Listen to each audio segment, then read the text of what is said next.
Hi, everyone. I'm John. Thanks for coming. Thanks for being patient. Um, I'm here today to talk about one of my favorite games, which is Rain World. And specifically, I want to talk about how Rain World gives you the feeling of being a survivor in a real world. If you haven't played Rain World, you might be wondering what kind of a game it is.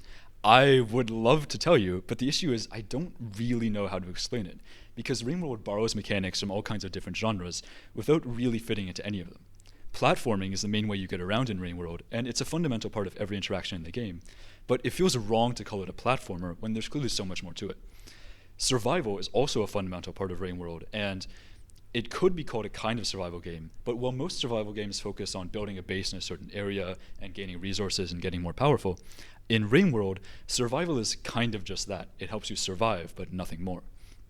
It's kind of tempting to call Rain World a Metroidvania, because parts of the environment are locked behind skills that you learn over time. However, it's actually really different mechanically. You're usually not revisiting those areas in the same playthrough, and those skills are ones you've always had, but just didn't know about yet. What's more, it doesn't feel like a Metroidvania, because learning a new skill or something new about the game feels like making a discovery more than gaining a new ability. In an interview with Game Developer magazine, Rainworld level designer James Tyrien said, "We wanted it to be something where you have to experiment and hopefully discover interesting things that completely change your method of playing. Kind of like the opposite of a Metroidvania, where you get keys and things to open up access to different regions. We wanted something where you just discover a new gameplay mechanic and, kind of by accident, and all of a sudden other branches of the game open up to you. Because of this, I feel like Rainworld can't be called a Metroidvania, and it doesn't neatly fit into any of these genres, making it kind of hard to relate to other existing games and genre conventions. It takes mechanics from other genres and combines them with a narrative framing that gives an experience I haven't really felt in other games.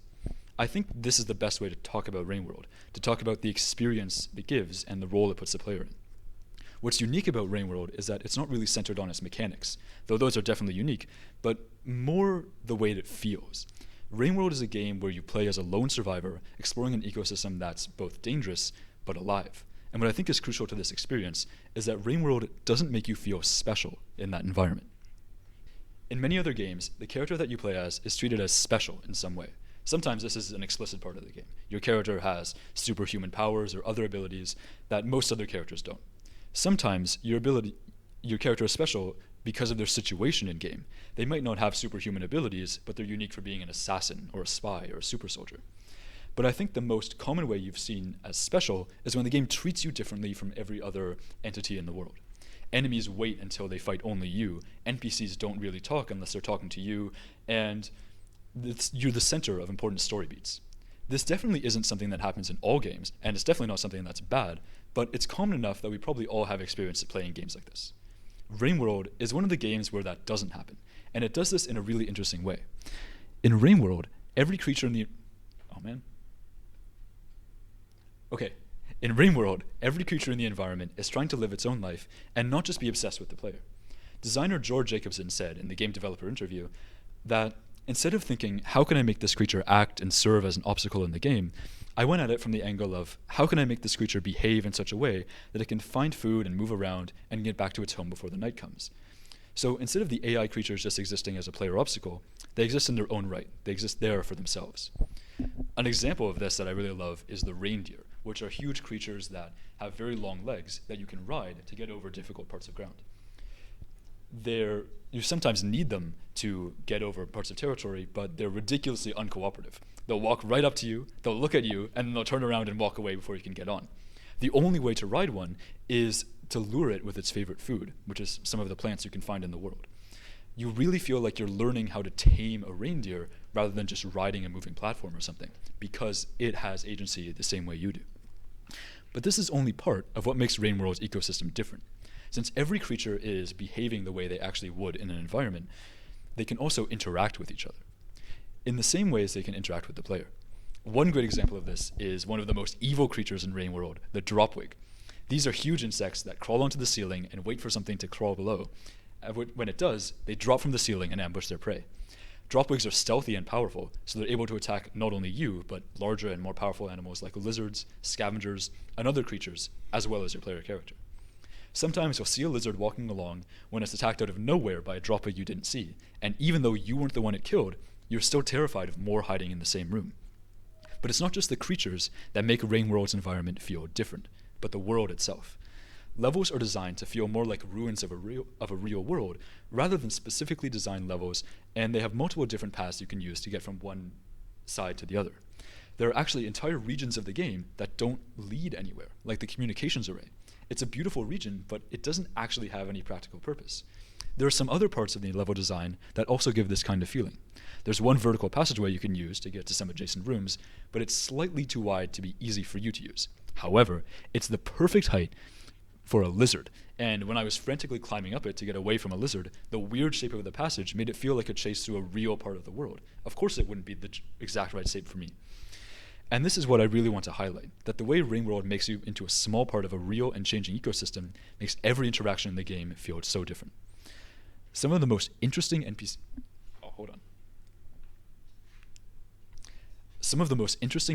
in Rainworld are the scavengers.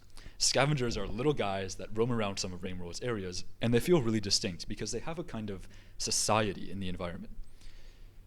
The main way you'll interact with them is through scavenger tolls, which are checkpoints they set up where you have to give them a pearl, which is a rare item you can find in the game world, to pass.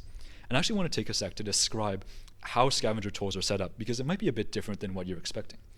A toll is a tall pole with a pearl-covered skull at the top and a swarm of as many as 10 scavengers below. You give them a pearl by just putting one on the ground or throwing it, and if you do, then every scavenger will let you pass. Mechanically, this is probably one of the most complicated way to do just a gate that you need to spend one pearl to pass, but what really changes is how it feels. Instead of feeling like just interacting with a game mechanic, you really feel like you're interacting with a real group of scavengers. And I think there's a second part of why the interaction feels so believable too, which is that you know the scavengers interact with each other and have a tenuous society outside of what you see. Scavengers can make explosive spears and bombs, which you sometimes see them carry on hunting parties that travel around the world. There are scavenger merchants who accept pearls in exchange for other things, not just from you, but from other scavengers as well.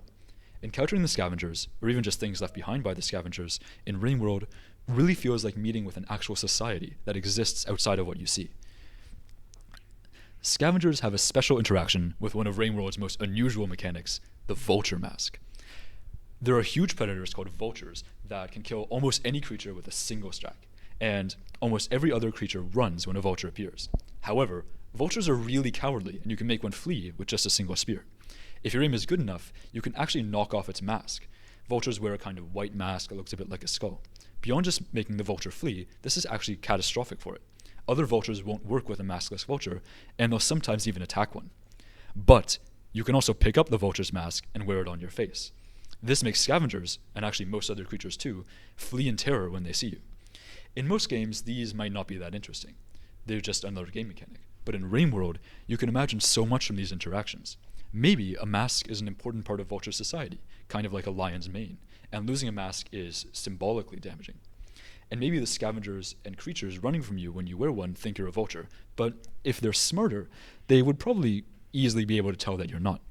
So why are they afraid of you? Well, maybe they're afraid of some kind of predator that demasks vultures and wears their masks, some kind of rogue scavenger, or maybe something else. I gotta say that this kind of interaction feels really magical to me. Because the world is so interconnected, doing something as minor as demasking a single vulture can have rippling consequences in all kinds of different parts of the world. And it can also enable speculation that feels like it could really be a part of how the world works. You aren't a uniquely powerful character who can shape the world however you want, but the world itself shapes you and your actions influence it in an unpredictable way. I think this is really necessary to having this kind of experience. If you could always determine how the world's going to be thanks to special abilities or plot armor, these kinds of experiences just wouldn't be the same. And this also means that sometimes the world acts on you in a way you can't control, which still forms some of the most impactful experiences in Rainworld. While some of the most interesting experiences in Rainworld come from interacting with other creatures in the environment, spending time exploring the world alone can be just as meaningful. One example is the reason Rainworld is called that, because of its constant rain cycle, which comes at the end of each day and kills any creature that's not in shelter, including you. However, if you're stranded too far from shelter to get back in time, the rain cycle becomes more of a fact of life than a danger you have to worry about. Once, I was stranded far away from the only shelter I knew about and only had a minute or two of time left. But instead of feeling like I had failed, I was trying to ride a really uncooperative reindeer, this actually became an opportunity to have a new kind of experience. Instead of running, I stopped in a scenic area and waited the last few seconds for the rain to come. And this kind of experience of exploring the world by itself and experiencing the power that it has over you is something you can experience a lot in Rain World. There are kind of areas that I mentioned before, like the communications array, that aren't actually necessary to progressing through the world, and in fact, they don't help you progress at all. But they're still there, and there's still places you can visit. And the experience of taking the time to visit one of those areas, to take screenshots, or to maybe to hide there from a lizard chasing you, it feels like it feels different than most other interactions because you're having an experience that you choose to have in a world that really has power over you. This kind of experience of exploring the world by yourself, because you're an equal part of it, makes it feel as though you're kind of going where others have gone before. You're not the first person to see this place. You're not the first person to wait for the rain, and you won't be the last. That kind of feeling is something that you sometimes don't get very often in other games, and I think it makes Rain World very special for it. I've spent a lot of time today talking about what makes Rain World special, but I think there's a bit more time we can take to learn about how Rain World can influence other games. Rain World is really special because it gives the feeling of being a real part of an environment rather than being unique in it. And that change of perspective changes all the interactions you can have with the other parts of the world. From taking screenshots of areas you don't have to visit, to taking paths you're not intended to taking the time to stay in a certain area for a long time rather than exploring, or having interesting interactions with the other creatures in Rain World. It really feels as though you're a part of a society and not something separate from it. And I've actually had this kind of experience in some other games. It's not just unique to Rain World. One example is in Destiny 2, which is a game that usually gives you very clear instructions about exactly what you're supposed to do. You don't get this feeling at all most of the time. But one time I was exploring and I visited an area that I saw on the map which didn't really have anything there. There were no enemies, there were no quest markers, there was nothing to pick up. And I was kind of confused at first because Destiny usually gives you such strong directions about where to go. But this area was unique. Although most of the time you feel very special, here your powers are useless. You can summon the power of an almighty sun, but it's not worth anything here. You're just another explorer, maybe the first person to visit this area, maybe one of many, who is seeing something that you maybe weren't meant to see, that's something that doesn't help your experience in the world. It was a kind of maze going up with different kinds of horizontal platforms.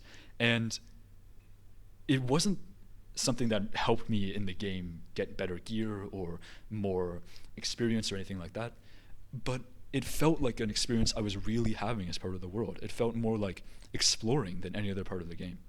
And I think that this kind of feeling is something that is present to some extent in all kinds of games, but maybe it could be something that we could embrace a bit more. I think that Rain World, although it's not the only game that does this, can be a good example of this kind of style. Sometimes mechanics where you feel connected to the world and where the world controls you as much as you control it can be the most impactful mechanics there are. And I want to take a second at the end of this presentation to ask if you guys have any thoughts about that kind of thing. If you've experienced games like that, or if you have thoughts about how these kind of mechanics could make other games that you've played before more interesting.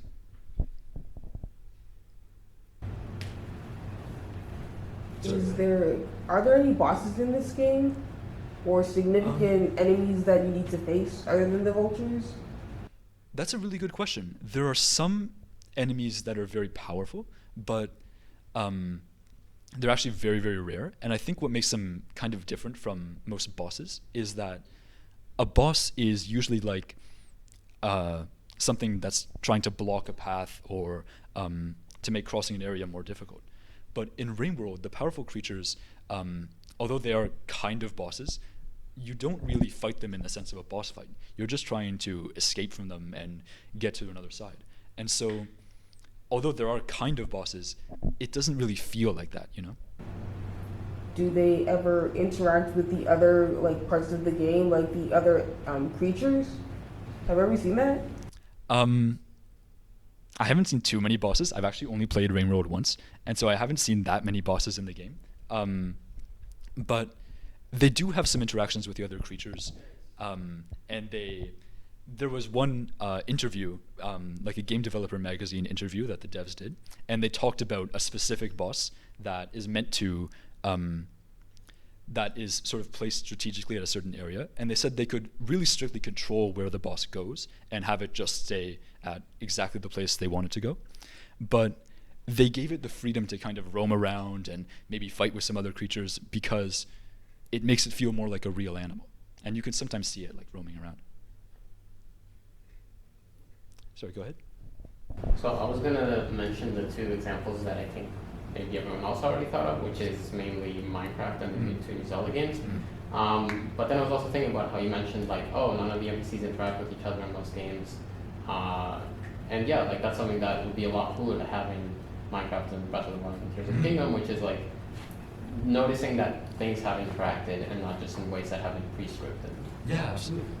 I haven't actually played Tears of the Kingdom yet, and so I don't really know about the interactions there. But in Minecraft, you definitely do get that feeling of the NPCs. Although it is cool that you don't feel super special in the world, you still feel like the NPCs are kind of mainly there for you. They don't spend too much time interacting with each other, and yeah, I think when they do, that's a really interesting thing.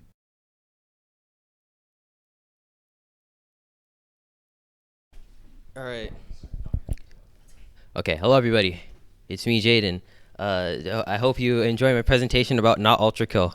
But first, I have to make sure I'm here. But first, a question. I'm sure you're all dying to have answered.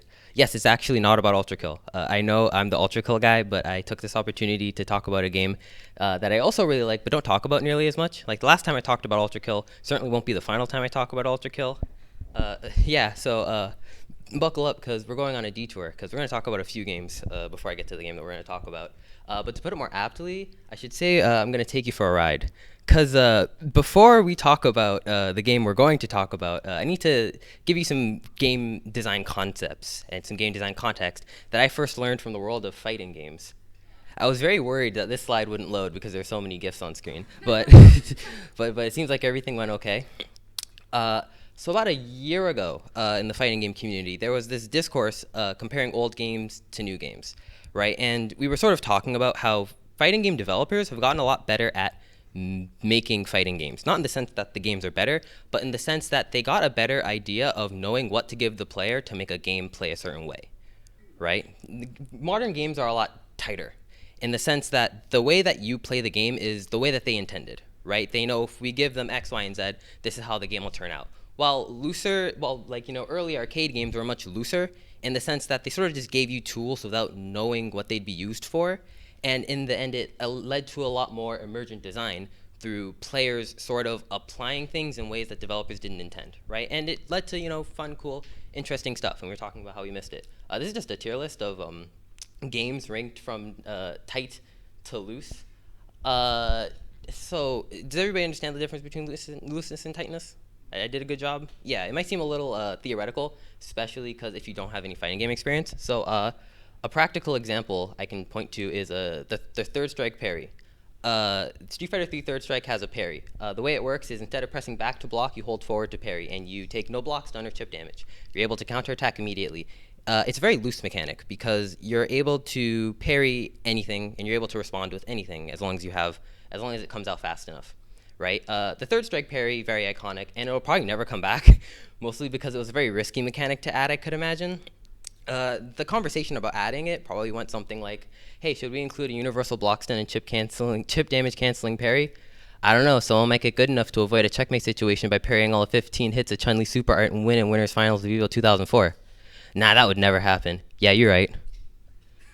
Anyway, but looseness and tightness, right, outside of the context of fighting games is what I was started to think about, right? Because if you think about like the core of it, right, open-ended decision-making, player expression, and making your own solution instead of finding the solution the developers intended, none of that is really like inherent or exclusive to fighting games, right? So I started to think about looseness and tightness in other games and other genres, and that brings us to the game that we're finally going to talk about, Final Fantasy Tactics. Released June 20th, 1997 on Sony PlayStation, remastered for Sony PlayStation Portable on May 10th, 2007. Released again on August 4th, 2007 on the iOS Store. Released again on February 14th, 2013 on the Google Play Store. Why do I like Final Fantasy Tactics so much? I really like the art style and the presentation. It has these low poly backgrounds on 2D sprites, which kind of came back in fashion these days, so in a lot of ways it looks like a modern indie game. I also just really like that aesthetic. The plot is shockingly well written for a 90s JRPG. Like, people still sing the praises of the story that this game tells, and it's for a good reason. It's definitely a lot more serious than normal Final Fantasy games. It's about war and how people are affected and how clinging to ideals can make you lose your humanity. And the characters have, very complex and human motivations. It's really good. Also, the mechanics are loose, right? But I've given an example, or at least you have a better idea of what looseness means in the context of a fighting game. But to get an idea of what looseness means in the context of a strategy JRPG, why don't we compare it to a strategy JRPG that is considerably tighter? That's right, we're gonna bully Fire Emblem. I was a Fire Emblem baby. I think like 30% of my personality in high school was Fire Emblem. I was like big into Fire Emblem, right? It's good. I still really like a lot of the Fire Emblem games. But I'm FF Tactics pilled now. I don't know what to tell you. My history at the series is pretty easy. I wasn't there for the Dark Ages. I started with Awakening like everyone else, went back and played the rest of the games. Fates was really bad, but I was 13, so I didn't care. And Fire Emblem Echoes was really good. It's my favorite game in the series. It was like, it took all the good stuff in the modern games and like removed all the dumb stuff in the modern games because it was a remake of the second game. And we were all very excited to see, what if they took all the other classic games and gave them this reimagining? Everybody was very excited until it didn't sell any copies. None of them. So we're never going to get another remake of a Fire Emblem game, and now we're going to be able to bully Fire Emblem. All right. Yeah. Both of us. Anyway, and if you needed more motivation, don't look at this graph too hard. Fire Emblem. I feel a little bad comparing these games because they're similar at the surface, but fundamentally they're kind of different, right? Fire Emblem is a more sort of phase-y game where you're taking your big army and moving them along a map in discrete phases, while Fire Emblem Tactics is more of a small skirmish against two loosely connected groups of party members, but we'll talk a bit more about that later. In Fire Emblem, you usually are able to deploy about 10 or 12 units, right? All of the functions that a Fire Emblem team would need are generally covered, right? In Final Fantasy Tactics, you're only really deploying about 4 or 5, right? So you really need to do a lot of consideration in what you think you need, and you aren't always going to have everything for every situation, right? What's my next slide? All right, Fire Emblem, it's also in 3D. There's elevation. Not only do you have a movement range, but you also have a jumping range, right? Elevation and walls affect gameplay, right? For example, if you're an archer and you try to shoot something and there's a wall in between, it won't work. And even better, if you're an archer and you try to shoot something and one of your party members is in between the line of sight, you will shoot your party member.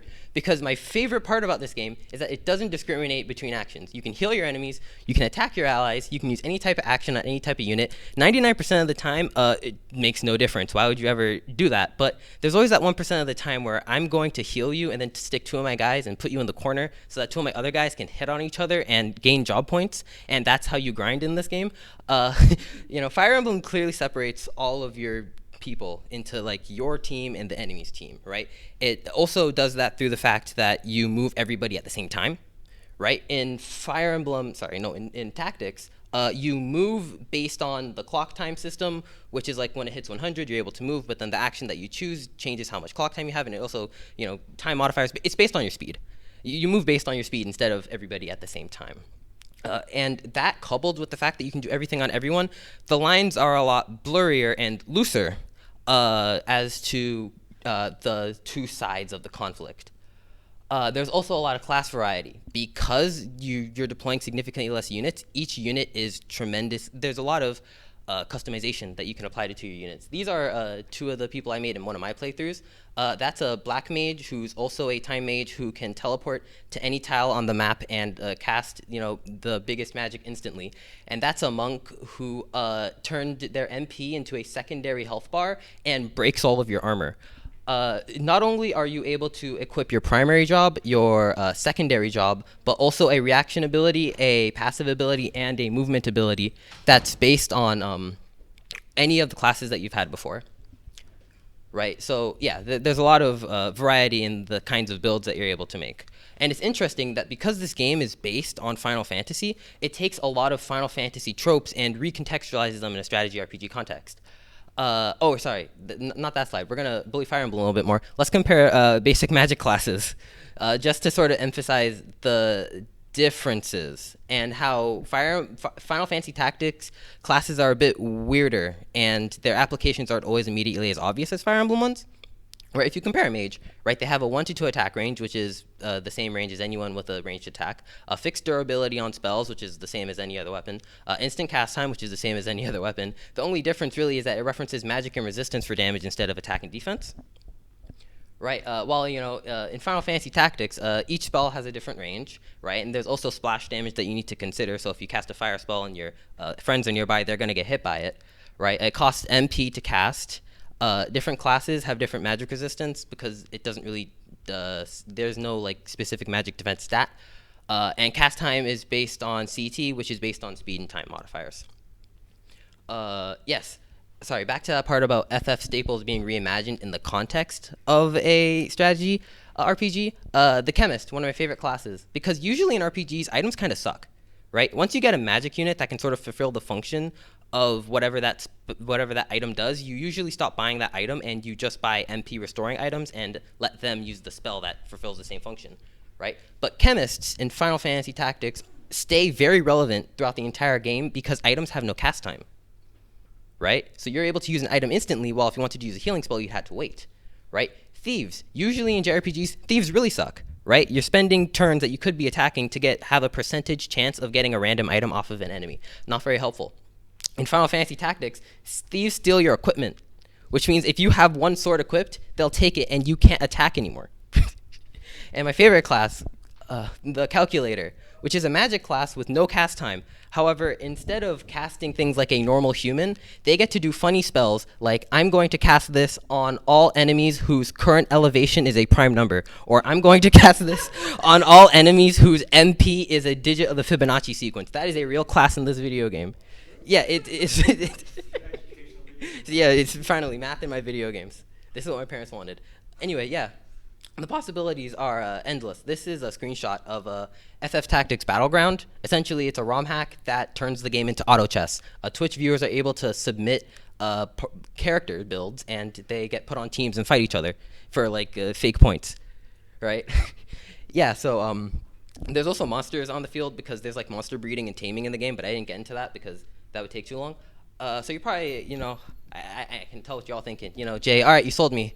How do I play this game? Play the War of the Lions PSP remaster. There is a slowdown issue when you cast spells because of some rounding error, but all of you have hacked PSP, so you'll all be able to apply the fan patch that's been made, right? Yeah. Much better translation than the original. Use a guide because there's a lot of hidden mechanics like the monsters and the Zodiac system that I didn't get into. There's a bit of jank. Also, use multiple save files. You can get soft locked. It's kind of stupid. Right. As for actually getting the game, well, Square Enix still prints copies. It's only $90. If you aren't willing to shell out $90, full price AAA game to play Final Fantasy Tactics, are you a real GDYUer?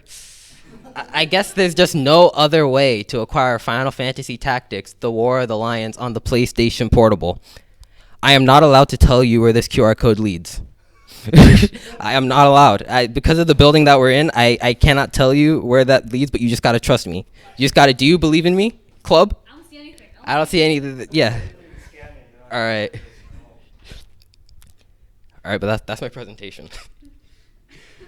You've won. Thank you.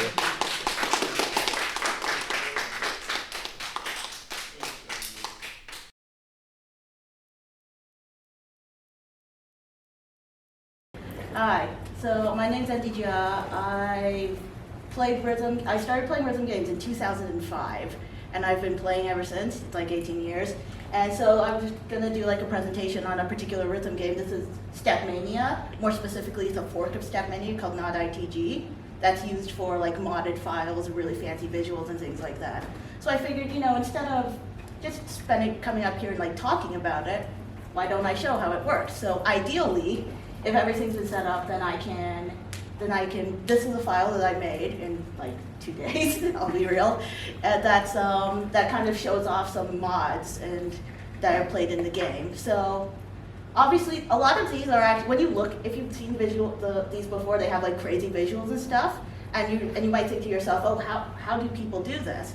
It turns out a lot of those files are designed to be like sight read, to be read for the first time. Obviously, this is not a sight read because I made this, but I'll be real, I charted this 2 days ago, and I did the mods in 8 hours this morning, so this is about as close to a sight read as a person who made the chart can get. I've not play tested this, and we will see if this works. There we go. Okay, we're doing the thing. We're live.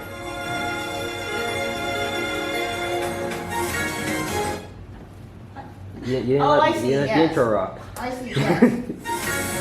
I pressed the button. I pressed the button that kicked me out. Wait, sorry, let me take the microphone. Yeah, I honestly don't do it.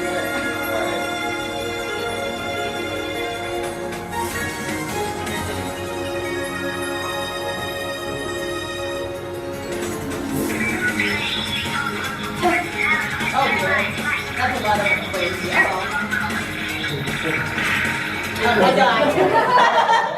Latency, oh well.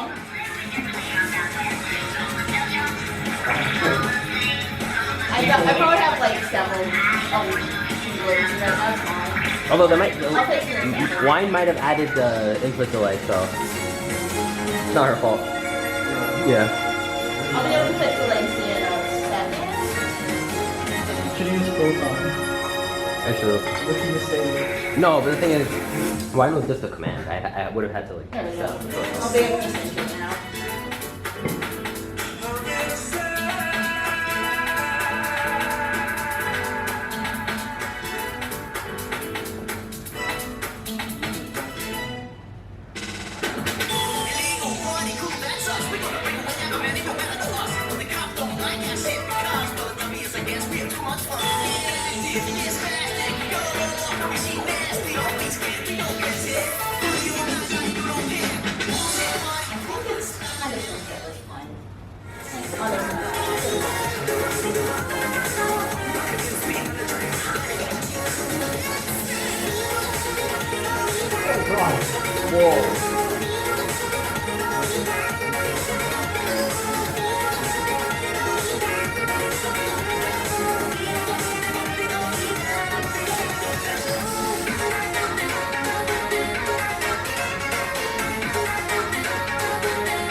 This one should be interesting. This is the part I did not play past.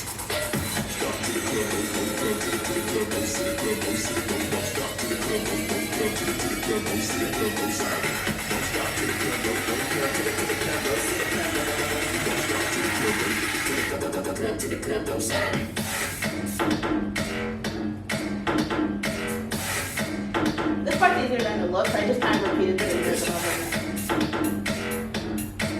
That's one of the things things that might look hard might have really simple rhythms involved, like this part, which is part of what makes it I'll do like down scroll. Okay, so that's a really short thing. It's like 3 minutes. 14% hooray. I do love my latency. If you guys want it, since that was only like 3 minutes, I could probably play some other song just so you guys can see like what those mods look like in the wild. If you were interested in that, as opposed to just like this thing I made. Sure. Yeah. Actually, sorry, do you want me to mirror the display onto the laptop? Because there might be some input delay playing off. I have plenty of input delay, yes. I mean, is that possible? Yeah, I can do that. That was a significant amount of input delay, yes. Yeah, I could imagine.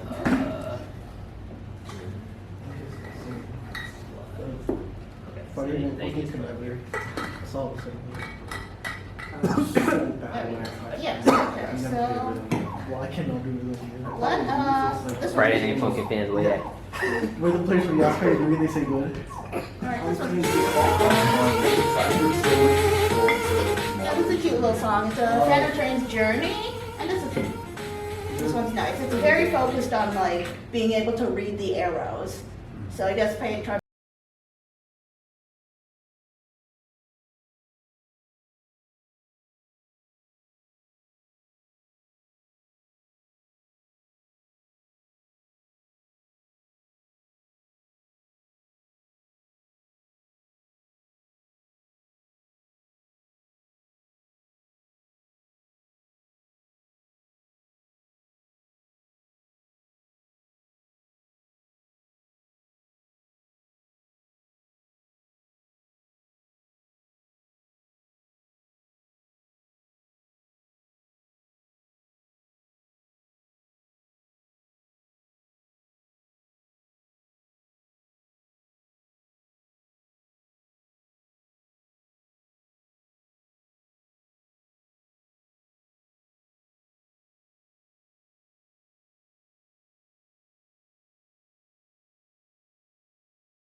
Cave story?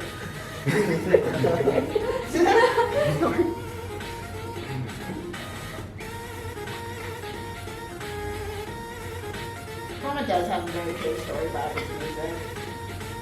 I'm talking about the robot. Got the earphone. Yeah.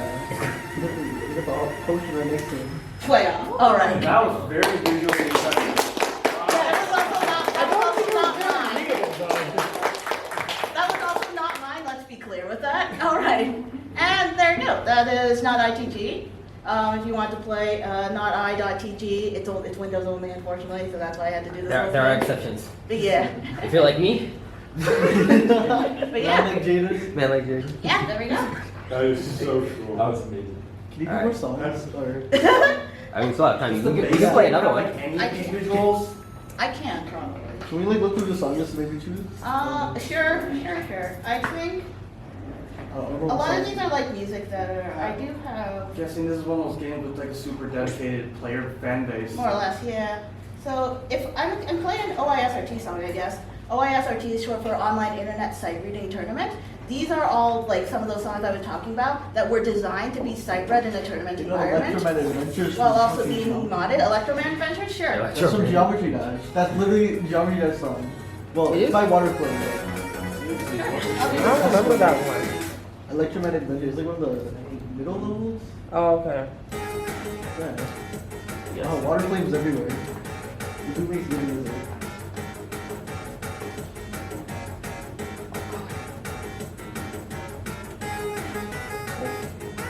I got it.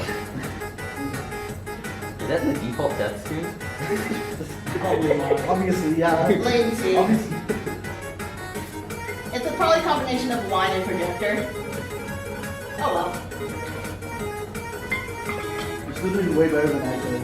Like, I'm just dying silly. I'm also missing the keys. Yeah. I was not pressing the correct keys, which would do it.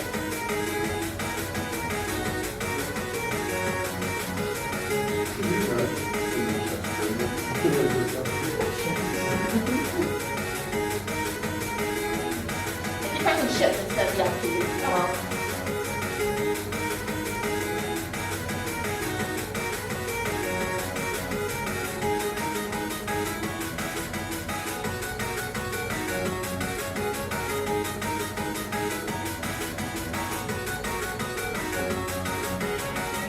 Yes, evolution. Oh, what I do? Did you click off of the tab? I guess I did. Ah, you recovered slow. Epic click. Exactly.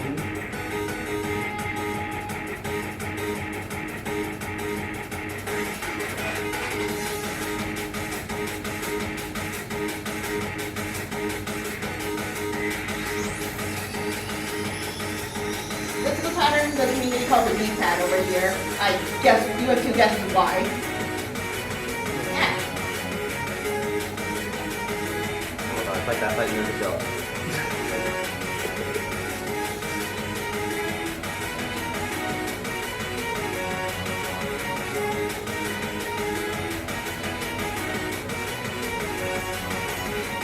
There you go. That one was Electroman Adventures. Wow.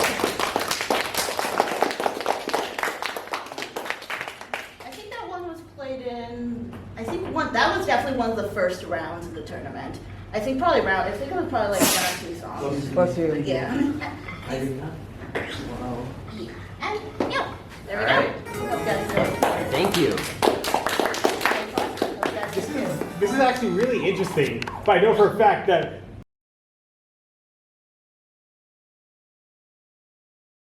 Okay. Mega Man. I like Mega Man. So we're gonna talk about that today. But I guess we should probably do some introduction stuff. So my name is Kaisaan. Pronoun he, him. I'm a third year computer science student. I guess third year starting September. And I like Mega Man. That's like probably the first thing you learn about me.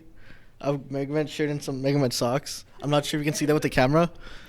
But I was also born the same day as Mega Man 02, so clearly I was like fated to like Mega Man, I guess. But I also like more things like Castlevania, Mario, and Doom.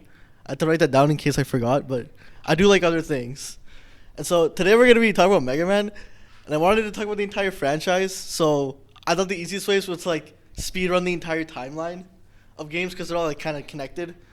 And hopefully by the end you kind of like have an urge to play Mega Man, but keep in mind like the story isn't like that important. It's definitely a gameplay first series. Like I like the gameplay, and then I like looked into the lore and like read all the wikis and stuff. So let's just begin, okay? Yeah, Mega Man Brain Rot. Okay, so basically each slide has like these first 3 points are gonna be like characters, terms, and then like games, and then like a bunch of other stuff. But basically, we start off Mega Man with our main character Mega Man, which you can kind of see in the back over there. That's just like different artistic versions of him, but that's all Mega Man. He was a robot first made as a housekeeping robot, with his sister robot Roll over there, the blonde one over there. And pretty much it all started with these two guys here, Dr. Light and Dr. Wily. These two guys were colleagues, but they had different views on robotics. One, Dr. Light wanted robots to pretty much be like AI and have their own intelligence, whereas Dr. Wily wanted robots to be used more than just tools and have their own kind of sense of individual freedom, but he wanted to use them as power and basically overthrow humans. And obviously people did not like that, so they kind of like got rid of Dr. Wily and they gave the funding to Dr. Light, and that kind of grew this jealousy of Dr. Wily. And so that kind of causes the downfall of humanity, as we see later, just because he was kind of salty about not getting money. But basically, what happens in the main Mega Man games is we get Dr. Wily turning different robots from useful stuff, such as Cutman being a robot for lumberjacking, being used into like a deadly robot that can just like cut anybody. Also, on the right over there, we have Proto Man, which is, I guess, Mega Man's brother, another robot that was made for fighting specifically, unlike Mega Man, who was turned into a fighting robot instead of just being just a home robot. And also over there, we got Rush. He's like Mega Man's like, trusty sidekick. We see him a lot. He definitely evolves as well and helps Mega Man like with platforming and all of that stuff. The main like Mega Man games is all about platforming and being able to use different weapons as he defeats different robot masters. That being the different bosses you fight at the end of each level. Those are usually actually Mega Man's brothers, or sisters, as in like they were all made by Dr. Light, but turned into evil by Dr. Wily. Another thing I want to mention is the double gear system, which even though it's in Mega Man 11, it was actually something made before Dr. Light and Dr. Wily became evil. That kind of represented their friendship that they had together, being able to enhance robots. And so we only see that in Mega Man 11 through flashbacks, but I think it's an important thing to kind of like start off the series with. And kind of continuing on that, these are just some like additional characters and stuff. So we got Bass and Trouble over there, that's like the duo over there, also created by Dr. Wily as kind of an evil to also stop Mega Man.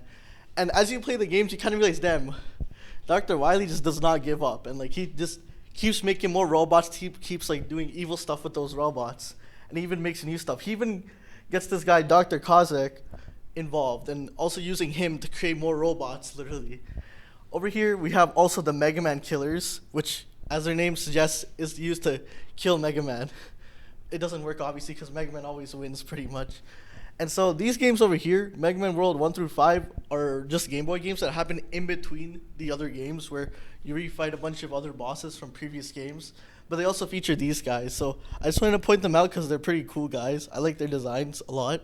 And there's also Mega Man and Bass, where we have Bass over there as a playable character.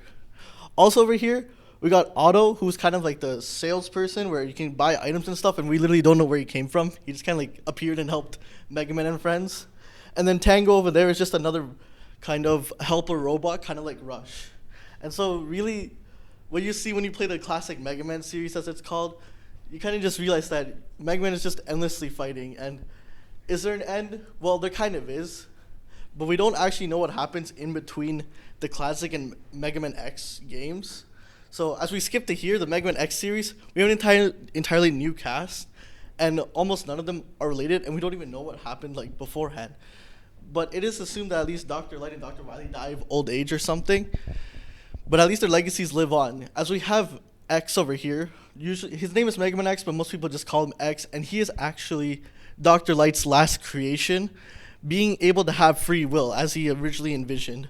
But the main difference is X is forced to fight. As we see in the Mega Man X series, we have other robots, which are now called Reploids, because they're also able to have free will. That's kind of like the main difference between a robot and a Reploid in this series.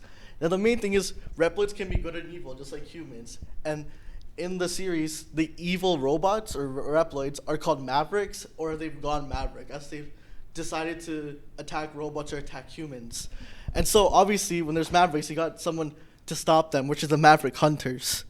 The Maverick Hunters obviously have to fight the Mavericks, as their name suggests, but also most of them, as over here I pointed out, a lot of them end up becoming Maverick. Why?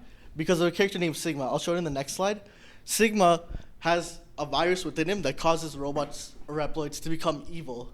And so because of coming in contact with them, it would turn even like the most nicest people into Mavericks, except for X and Zero, mainly because, not plot armor, but literally they just were made before the virus, so they can't be infected. Over here, I just wanted to point out, so that's X over there. You can see the blue one. It's like, he is completely different from the original Mega Man. It's just similar design, and it's a different character. And you can kind of see around them like the different other characters that I've listed here, but that's just to show that X isn't alone in his fighting in this series. As we see, while he's fighting against Mechaniloids, which are kind of the lesser known enemies, like regular enemies that he would be facing off rather than Mavericks, he also has a whole group of friends, including Zero over there, which over there, he got a cool sword. And then he also have Axel in the later series where he has a gun, but he's a little different because he's more of a newbie Maverick Hunter, but he wants to also fight too. And so in the later Mega Man X games, you also see him trying to join up the ranks. The main thing with X though is that similar to classic Mega Man, he is really a pacifist at the end of the day. And so him having a fight against people that are originally his comrades or like just fighting in general is something he doesn't want to do. And even though in the series it's kind of memed on, like, oh, why does he keep fighting even though he doesn't like fighting? It's still kind of like a moral dilemma for him to be like forced to fight. It's kind of like that. And by the end of the Mega Man X series, which we don't have like a definitive end, like X8, the latest game, is not the last game in the series. There could still be more games. We do see Zero being sealed as he kind of like falls asleep into like to be studied because his background is a little bit unknown compared to everybody else. Also, Mega Man X-Treme 1 and 2, kind of similar to the other games. It's just like in between, you kind of just see like bosses come back, and it still happens though. It's just that it's a little bit you don't need to play those games kind of stuff unless you really like the series. But I just wanted to point them out as they still happen. Now we have the Mega Man Zero series, and instead of playing as a Mega Man, we do see Zero. As I said, he did seal for about a century or more, but we do see him come back here. I have like pictures later. And he basically meets Seal, who is a young girl who pretty much leads this entire resistance against this new threat that happened. While Zero was sleeping, what pretty much happened was an entire war, which led to like 90% of all of humanity being like dead just because like the Sigma virus, the virus that caused Mavericks, to disappear, and pretty much that war was about these things called cyber elves, including a dark elf, which I have photos later again. And these elves are pretty much these new mysterious kind of concept. And so after the elf wars are kind of resolved with like, I think it's like 90% of all humans, 93% of all robots being wiped out, we see this new kind of society called Neo Arcadia high up in the sky with a space tower. And X is supposed to be leading it, but something's not right with X. And also something's not right with Zero, because Zero also has some amnesia, which we see later. And we kind of remember, he kind of remembers his stuff later. I just realized I didn't have photos for that. Oh, okay, it's okay though. Because right after the Mega Man Zero series, you can kind of see in the background, I'm not sure if it's too faded, but these are different characters from the Mega Man ZX series, which happens another century after the Zero series, in where all the characters that we know, such as X and Zero, they're turned into these things called biometals. Oh, and I should have mentioned, wait, can I go back? Oh yeah, Mudos Reploids, that's just the name of the different bosses we see as they kind of rule down Neo Arcadia. And yeah, I forgot to mention that, sorry. But here we have biometals, which we can, I'm not sure if you can see in the background, but these are special kind of power-ups, ancient artifacts that are able to let certain users mega merge into them. That's where the name Mega Man ZX comes from, because our main characters, Vent or Ale, depending on who you pick, their story is pretty much the same, lets you mega merge or double merge into Biometals Z and X. So you become Biometal ZX, so that's where the name comes from. Another thing I wanted to point in this series is we see those two up there named Prometheus and Pandora. So Pandora's the one on the left and Prometheus is on the right. We see those trying to instigate between all the different biometal users, and you later kind of find out what's the deal with that. Serpent, the dude over there on the bottom right, he's also the leader of this new area, but it seems that there's still Maverick outbreaks happening throughout the different like cities. The Guardians is also a new set of people, not from the Mega Man Zero series, but a different just set of resistance, as you can see in the background. And also, we got Prairie over here, who is also just another leader of the resistance, similar to Seal, as we saw in the Mega Man Zero series. And then right after the Mega Man ZX series is the Mega Man ZX Advent, or it's just a sequel. I just wanted to put it in a separate slide. And here, the concept of Mega Man becomes a kind of title. Anyone that can use a biometal is called a Mega Man, regardless of gender, or even if they're human or not. And in this game, we finally see a new kind of society finally being rebuilt after the Elf Wars, and that is the place called Legion. Legion has this new rule where humans and robots are finally similar, in which humans have extended lifespans, but Reploids or robots have a certain amount of time to exist, and then they kind of just get decommissioned or like die, I guess. And even though in this so-called perfect society led by these three, the Sage Trinity, there's still Maverick outbreaks. There's still people turning evil, and so our characters, Gray and Ash, which you can see in the background, they're also able to mega merge, so they are Mega Man, but they gotta figure out what's going on. And also, similar to the previous game, you can kind of pick between who you start off with, and the story is pretty much the same. And so, after like about 1,000 years after this, we go into the Mega Man Legends series, which you might be wondering, okay, what happened in between? We don't know. Capcom, like a lot of it is like we don't know what happened in between because Capcom just doesn't make games in between. They kind of get canceled and stuff. So we got an entirely new world, it seems, where everything is flooded and there's only a few islands. But we got a whole new adventure with us, where we got Mega Man Voltnut over here with his friends Roll Casket, Barrel Casket, and Data. I don't know how to pronounce it. But basically, in this world where there's like water, everyone's looking for the Mother Lode, which is like the One Piece, I guess, or it's like treasure or something. Except it's actually real, because we don't know yet. But I can't laugh either because Mega Man Legends 3 got canceled, so we don't actually know if it's real. But basically, in the Mega Man Legends series, which takes place so far away from the other games, I said 1,000 years, we don't even know like what happened to like anything else that happened. like what happened in Zero, what happened in X, classic Mega Man even. We still don't know, but there is still other secrets hidden in the islands, in the different dungeons where you can look for treasure. So you got people that are like digging for it, so they're just called diggers, right? So in the dungeons, we also got Reaver bots, which is a new set of robots that kind of just came out of nowhere. But as you play the games, you kind of find out, or Mega Man finds out, the secrets within the dungeons. And also some of the major islands is Catalog's Island, that being the main setting for Mega Man Legends 1, where they crash land in and kind of have to stay for a while until they fix up their ship up there. And the second one for Mega Man Legends 2 is the Forbidden Island, where Roll's parents actually went missing a while ago before the events of the game, and they're trying to go back and look for them, and that seems to be their last location. So in Mega Man Legends 2, we kind of try to look for Roll's parents. And then before the Mega Man... Oh, sorry. And then another bonus, I guess, is the Misadventures of Tron Bonne. This is a prequel to the Mega Man Legends series, but this is where we see the Servots kind of exist. There isn't as many. There's only 40 of them. And those are the main little robots controlled by the Bonds, which you can see up there. The girl in there in the middle is Tron. To the right is her older brother Teasel and their younger brother Bon. And they meet up with another man named Glide, which I forgot to put a photo in, but he's not relevant. But he got those bird bots, which are pretty much his own set of serve bots. And this game kind of just shows how the Glide Gang, which is another set of characters, which features Tron in them, in Mega Man Legends 2, how they form.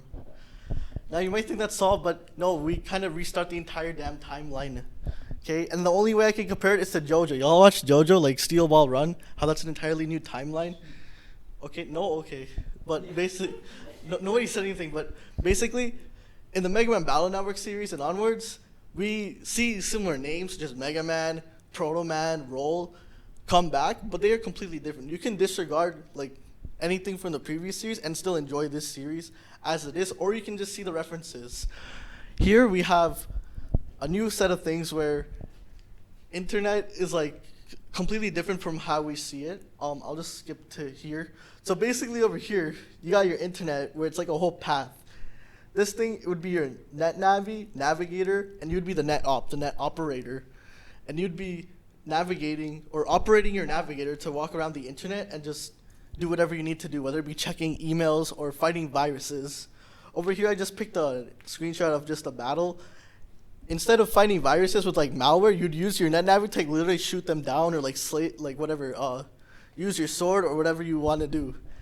But even in this so-called like net utopia, there's still going to be like crime, and even there is a kind of version of the deep web or dank web or dark web, whatever you want to call it, in the Mega Man Battle Network universe where a lot of net crime happens.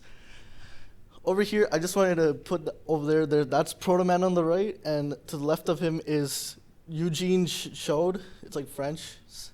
And next to Mega Man over there, Mega Man.exe, we have his operator Lan Hikari. And so in the 6 Mega Man Battle Network games, there's technically 10, because they kind of pulled a Pokemon from Mega Man 3 onwards, where each version has 2 different things, but it doesn't matter which version you play really. There is technically 10, but in these games you kind of see how the entire society of the internet runs, how they use the internet and how crime can happen. For example, the concept of putting your Navi into the internet is called jacking in. So that would be like a criminal could technically jack into the traffic lights and cause everything to go green and cause chaos. That's something that happens, and you got to fight against the different viruses like that. Now, about 200 years later, from the Mega Man Battle Network series, we got my favorite, the Mega Man Star Force series. Kind of see a little animation thing there. He turned into Mega Man. Yeah, he's also Mega Man. Why? Because we have this new concept called EM beings, or electromagnetic beings. In this thing, we see the dude on his arm. His name is Omega Zis, but he's just called Mega. And what these EM beings are able to do is fuse with humans, creating an EM wave change. And the general EM wave is just kind of the path, the replacement of the internet at this point. And yeah, Geo is fatherless, which is pretty much the main start of the series where Gio's very depressed because his father is lost in space. Oh, sorry. So in this game, we start off with Gio being super depressed and seeing how his father's gone missing in space, but he meets this Omega as this guy who he might know something about his father, so they kind of team up as he's being chased by other EM beings, and they kind of fight similar to Navi fights. And so, let me see. In these series, you kind of have different things. So instead of having a little terminal thing, your mobile terminal will be on your wrist instead of like having it in your pocket. And stuff like the battle system becomes simplified. And another main topic of the Mega Man Star Force series is the concept of brother bands, which is a deep bond you can make between anybody. Again, it's the reason why it's named brother band is explained in the games, but it applies to anybody regardless of who they are. And so in the 3 Mega Man Star Force series, because 4 got canceled, we get to see Gio grow from being super depressed to the point where he doesn't even go to school. We see him grow and start to become a regular member of society again. And we also see how different EM waves slowly become more and more recognized. As in the first game, Omega Zis is literally just an alien from space. But as we see more EM beings kind of enter Earth, we see society also build around that. And also, Harp Note, that's just another character that can EM wave change. You can kind of see her over here. I just wanted to put that as another example as Gio not being the only one.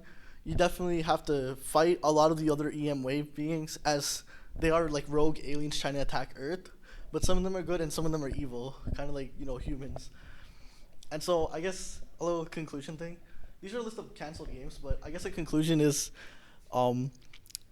we get to see a lot of different topics explored, such as like what it means to be human and like the whole like humans versus AI thing kind of happened in these series already.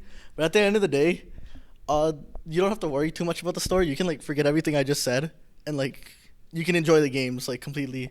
And I just decided to end this on all of the known canceled games. So that's Mega Man Star Force 4, that's Mega Man Legends 3, and there's like even stuff we haven't even seen yet, probably. And if you're wondering like why there's gaps in between the games, it's because of that. Capcom doesn't make games for Mega Man anymore.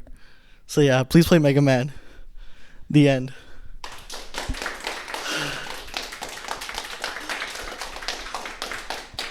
Also, if you have any like questions for me, just like ask whenever. Oh.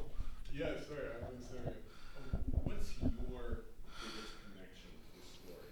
Like, what really sticks out for you all the time? Definitely like the heroes, especially Geo Stellar. Like he's definitely the main human character, so I kind of relate to him a lot. But I'm a lot more pathetic compared to him. Like he actually like saves the world and stuff, right? Like even though like I'm pretty sure his biggest battle is like depression, literally, because of like his missing father, right? So, and he's somehow beat that, but like I don't know if he can beat Goku kind of stuff. But I think him being able to overcome like his personal issues and then also like being able to like save the world and all that stuff is like really like something I connect to, and that's why I like the Star Force series the most. And the gameplay's fun. Cool. Yeah. Interesting how even in the game fan base, people focus on different aspects of the game. Like some people are speedrunners. Some people like analyzing the gameplay, and you really like the story. Yeah, another question? This is crazy for me because like the image of Mega Man that I've seen so far from fans, it's like the character from the first game. This guy, yeah. But all these games afterwards, Mega Man as a character is very displaced. So I don't see like the big bullethead boy anymore. I just see a bunch of dudes. Like, what do you mean? Like Like the other characters? Like the other characters. I didn't know that there's a lot of Mega Man games where the characters aren't actually Mega Man. There's somebody else, but they take the title of Mega Man. Yeah, that's something that like is more apparent in the later games. Yeah, as the story as the games start to more focus on story, you get to see that. Yeah, because the first 3 games, it's literally just bad guy. Like it's an NES game, right? So they can't put that much story into like a platformer like that. By the way, I think you mentioned that Mega Man X was a different character from the original Mega Man. Yes. So do you know what happened to the original Mega Man? We don't know. But we don't know, but there's like obviously been like a lot of theories, right? So I guess like the biggest theory you'll probably hear is Zero like killed the cast somehow even though that's not possible. Like that's a very popular theory, but that's not what happened. But yeah, play Mega Man, maybe Capcom will remember about the series, and then we'll get more games to explain what happened in between, because that's kind of important. But you can play the games now and still enjoy it. But yeah, anything else? Oh, be sure to hit me up on Discord if you have any questions about the games. Like I'm always down to answer. But yeah, I think that's everything. Random thought, I just see a little cyberpunk in this with the, AI jacking in, and then you got... Yeah, robots. Me when there's robots. Yeah. It's just a random connection. I feel like Cyberpunk definitely got inspired by like more real life stuff than this. I don't know what Mega Man is. It's not as big as A lot Cyberpunk. of themes tend to crop up when you're independent. Exactly. But yeah, I think that's everything. You can stop recording. I'm sorry.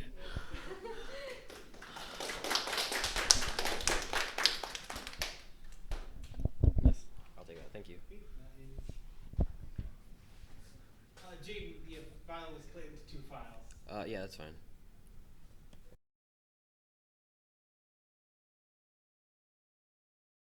Okay. All right, let's clear the air here.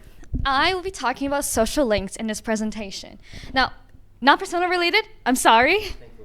But no, what do I mean by this? The Persona series coined this term, and though I will not be talking about the Persona series today, I have adopted that name to just put like a sticker on the concept itself. So when I say social links, you'll know what I'll be talking about.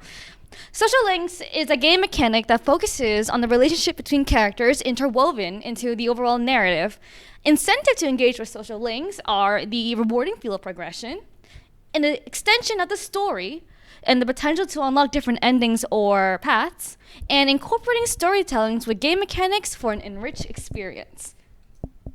Okay, so I have 3 games lined up to show you an example of these. We have Dead in Vinland, Dragon Age Inquisition, and the Fire Emblem series. I was gonna bully this, and then this was bully already, so now my bit's not gonna be that funny. Two-time beatdown. There might be spoilers for this. It depends on how motivated I feel to ramble on about something, like on the whim. So what? Blending mechanics and storytelling. Many games handle social links differently. Some act as add-ons. Take what you will and explore what you want, while others will punish you for inactivity or withhold the true experience of a game should you not spend time with their characters. The 3 games I will discuss today shine light in this regard, but for now I'll say this. I love a game that can make brilliant use of social links and how you engage with them. Social links is a tool to demonstrate good writing. It gives you the means to expand upon characters and concurrent narratives in a meaningful way without force-feeding information to your players. While this can still be done without social links, there comes the challenge of balancing the information you want to convey, and ideally, you would like to give our players the reason to care about your story without congesting them with just info barf. Okay. Why do social links engage us, and why do we care about them? There are 3 main topics and ideas as to why. There's agency, immersion, and outcome. For agency, typically the player has some part to play in the turnout of NPCs and their relationships and fate. That is the element of control. I'm talking Plague Inc. looking down upon your world simulation type of control, where you can orchestrate what happens and to whom. There's immersion. A compelling character adds more to a story as we learn more about them, their struggles, aspirations, quirks, their dialogue, and events. This can be made more engaging with a good social link system. And I'm going to be withholding examples as I will be talking about this more later. And then there's outcome. Players are rewarded tangibly or intangibly from character buffs, secret endings, unlocked rewards, or a sense of fulfillment. Again, I'll touch upon this later as I go further into the presentation. Okay, first, starting off, Dead in Vinland. Dead in Vinland is about a Viking family who escapes pursuers to an unknown land. They must survive on this mysterious island from the elements and the main antagonist, Bjorn the Head Cleaver, the anointed ruler of the island.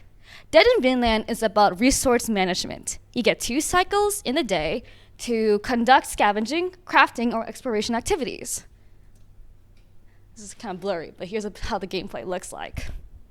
Each character has their needs to manage, from hunger, thirst, sanity, illness, or injury. And if you reach a certain threshold for any of those, your character can die, which results in a wave of depression for the other characters too.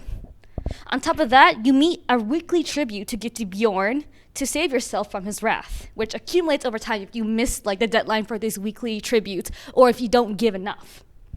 The goal is to build your community and explore the island in hopes of reclaiming it for yourself and booting out Bjorn and his raiders.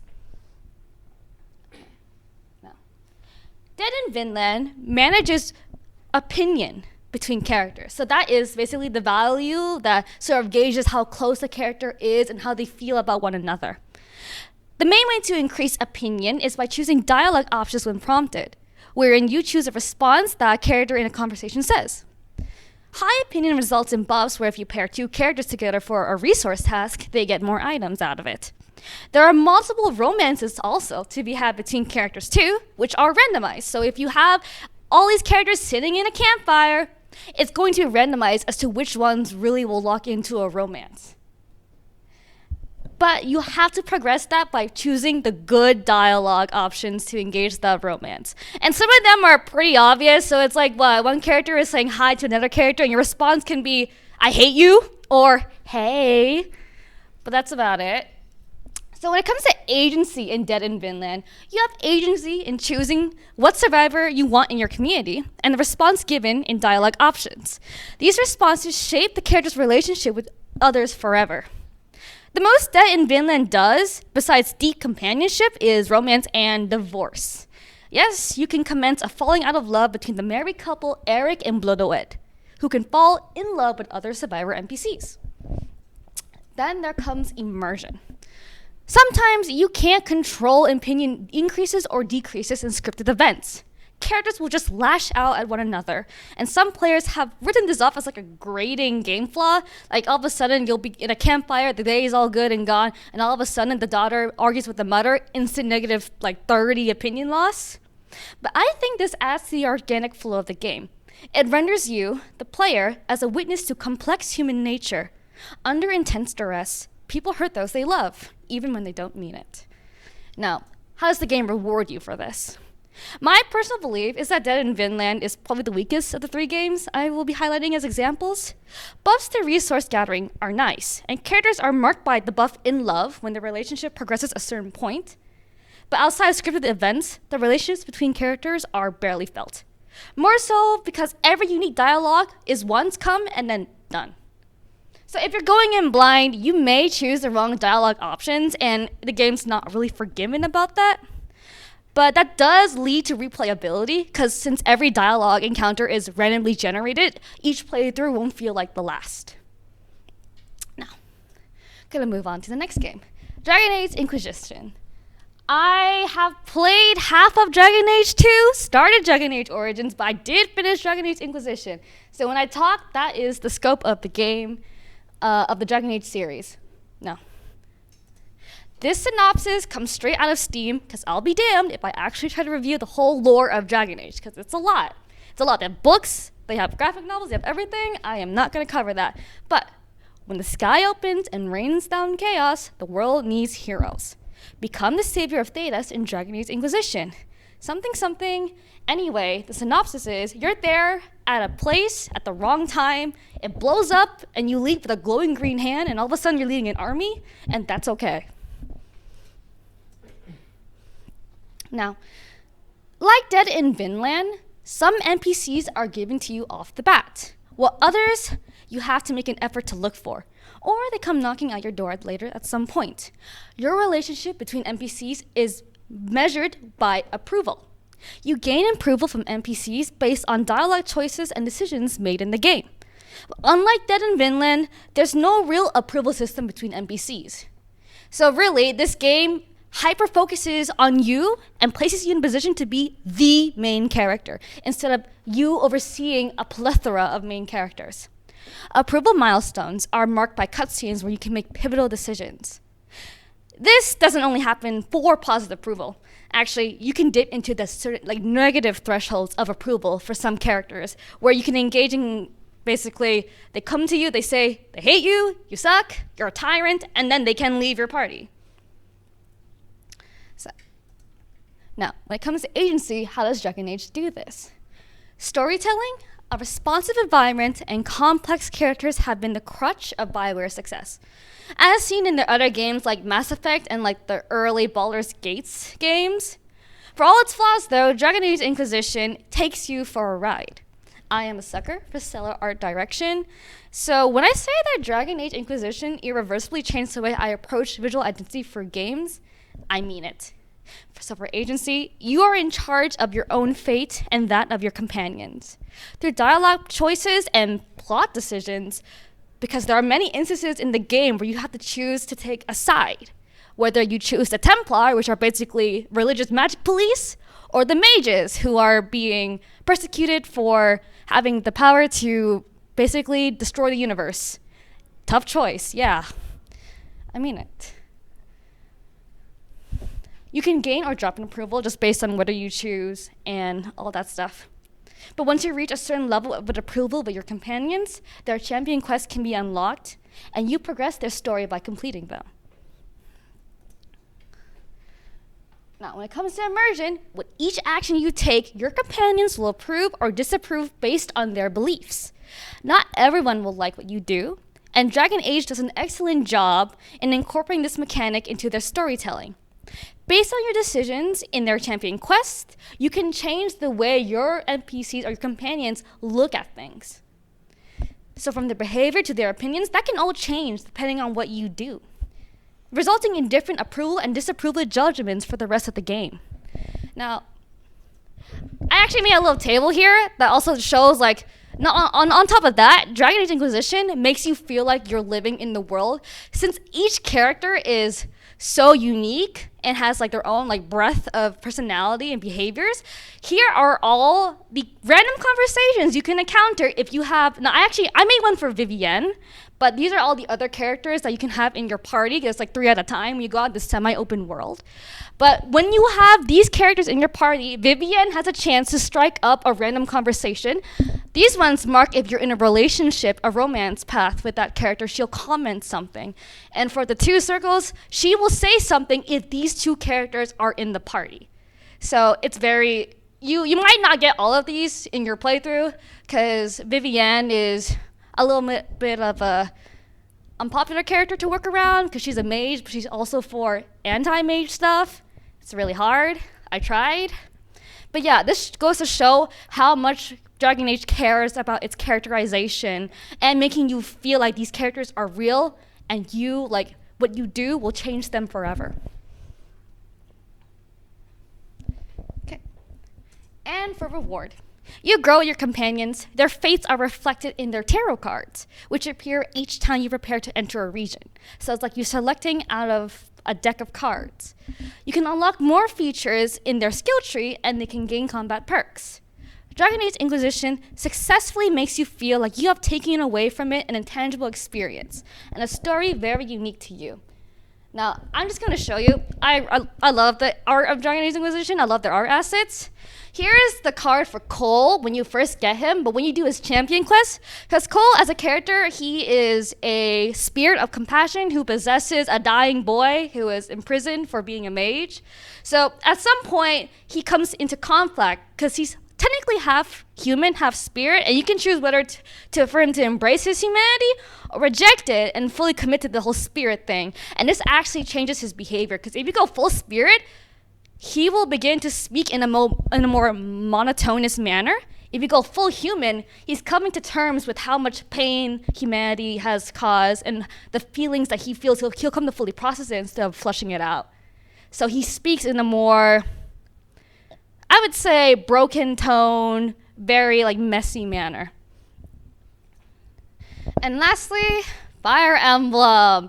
Yes, this turn-based matchmaking. This is a dating sim, but also a TTRPG. Okay. Now, Fire Emblem games vary. Some follow a timeline in relation to one another, while others exist standalone. Alike they are in genre, though. All of them have some form of high fantasy to them. Now, I've only played Awakening, Fates, Echoes, and Three Houses, so I speak from that perspective. But in a nutshell, Fire Emblem games are turn-based combat dating sims. The story is quite linear in terms of progression, and each chapter has a set of maps to fight bad guys on. There's always some war being raged or on the cusp of, and you each have a unit to control in battle that are supposedly very unique. Now, the support system in Fire Emblem has 3 purposes. So this is how they gauge relationship between characters through a support system. Relationships between characters are reflected in buffs for combat, and support conversations expand upon both characters and their relationship. Typically, each support conversation follows up from what happened in the last, and in the newer series of Fire Emblem, they've been steadily trying to make more of the support system, I find. In Awakening, children can actually be playable characters. If you unlock 2 people in a romance, their child will come back from the future, because the whole plot is these guys are from a future where the world is in ruins, and they're trying to stop that from happening in the past. In Fates, they kind of do the same thing, but they put their baby in a realm that has weird time properties until they come back as adults to then fight in their war for them. In Three Houses, though, the baby thing, they dropped the baby thing. But in Echoes, they don't do that at all, because Echoes is actually a good game. However, Three Houses did, though, and I will commend it for this, is unique epilogues. Epilogues are just basically things at the end of your game when the credits roll and you see what all these characters move on and do after the war. In Echoes, they did that, but the only thing that changes in each epilogue is whether so-and-so character died. You have Clive, and if his wife died, then his epilogue is so sad because now he lives without his wife. But in Three Houses, they had very specific epilogues for the character they had the highest support with.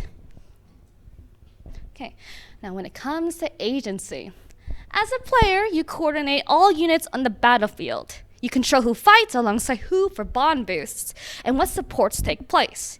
That way, you craft an experience completely tailored to your pacing and preference. Now when it comes to immersion, though, as you basically coordinate the social lives of your soldiers, you experience the flavor of stories you're interested in. Want so-and-so to endgame and live their lives together for the rest of time?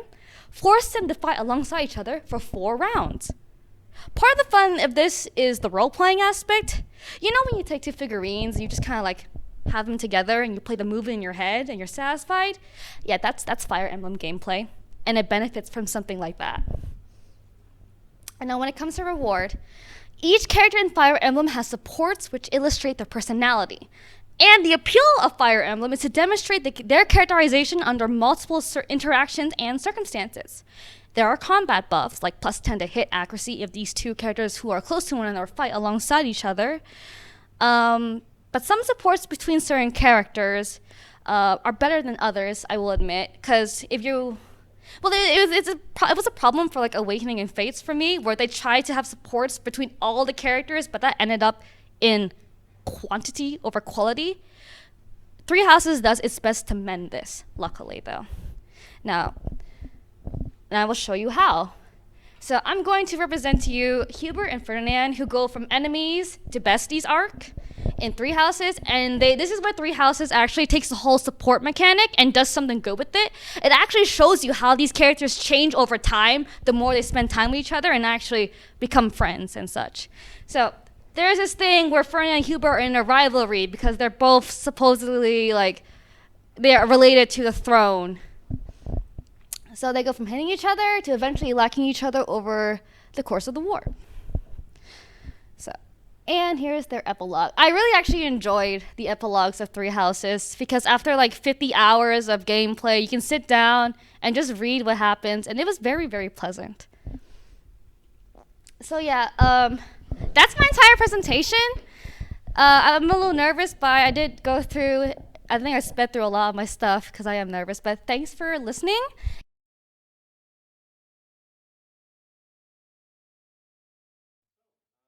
Well, I want to say thank you so much to GDYU for inviting me. I'm so happy to have the opportunity to enter this brain space of all of us sharing ideas together. And I want to make this presentation about making the absolute most of the absolute least, because I've discovered that's what really drives me towards games. We all have our different connections around these tables of what connects us to games, and I've discovered through this one game called Rooftop Cop that is what I love inside games. And I was thinking about how to describe it, but I guess I'll just start with my story, how I found that connection. It's 2020, quarantine. I'm in Ottawa, chilling in my room, and I've just bought an itch bundle that supports Black Lives Matter racism bundle for $5, and it gives you a bunch of free itch.io games. And I was looking through, I was like, okay, what game could I experience? And I found this one called Rooftop Cop. It's late, I'm just sitting, it's, quarantine, we're all in that phase. And this was originally a thesis project by a game design student called Laura S. Clark, and I just want us to experience some of it together. So I have a video here of its gameplay, and I'm going to show just a bit of the gameplay and its crazy music.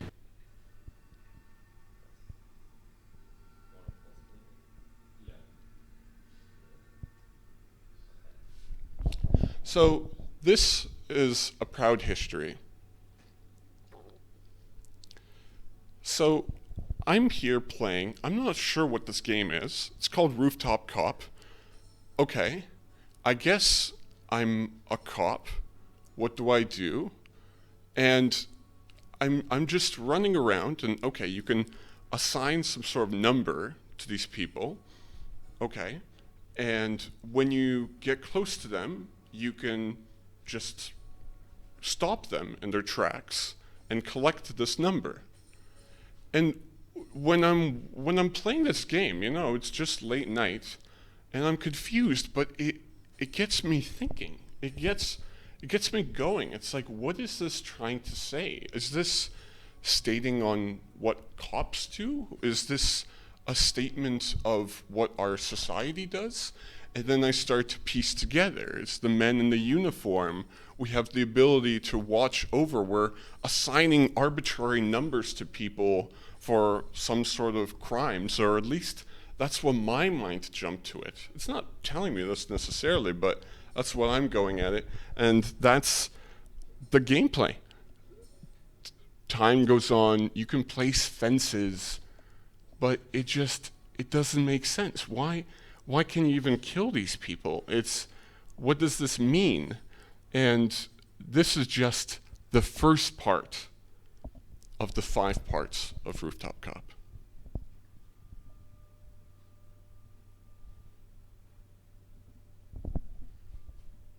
What?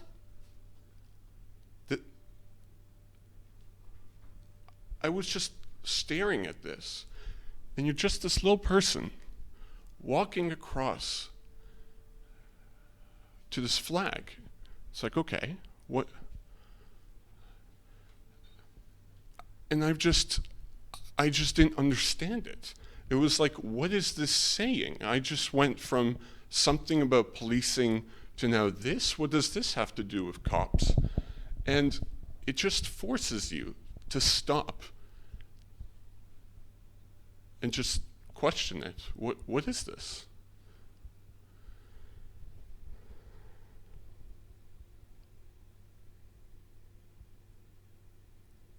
And just to be clear, that's it.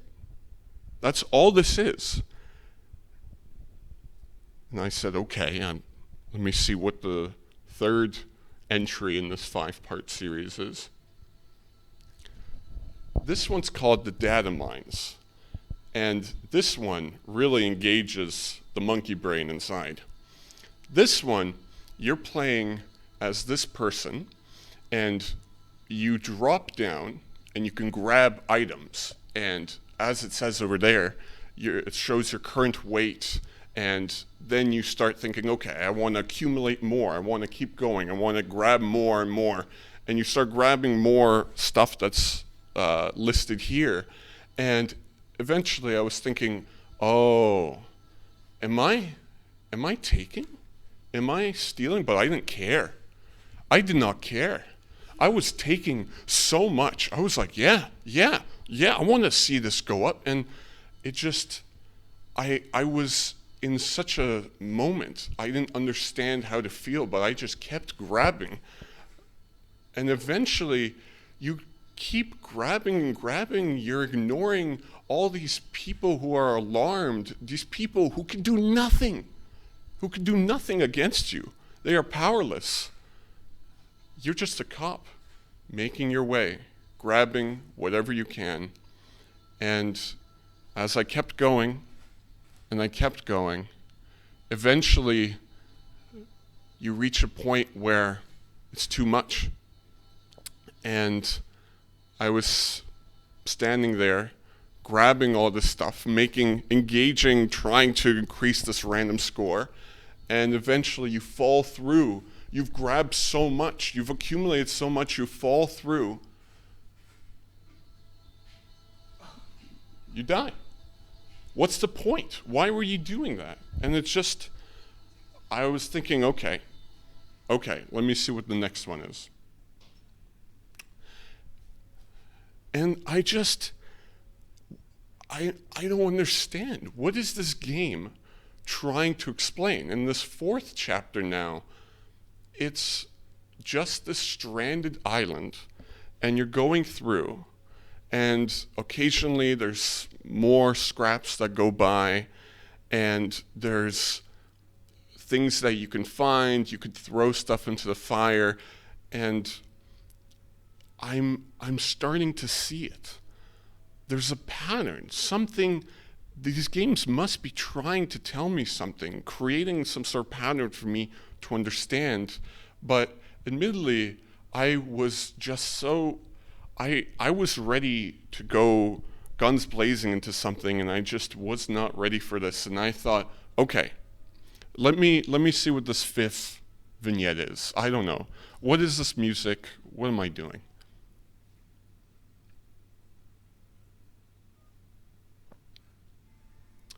And this is where things get wild. There's no text describing this chapter. Okay, Palace of the Organizer. What sort of gamey thing do we have here?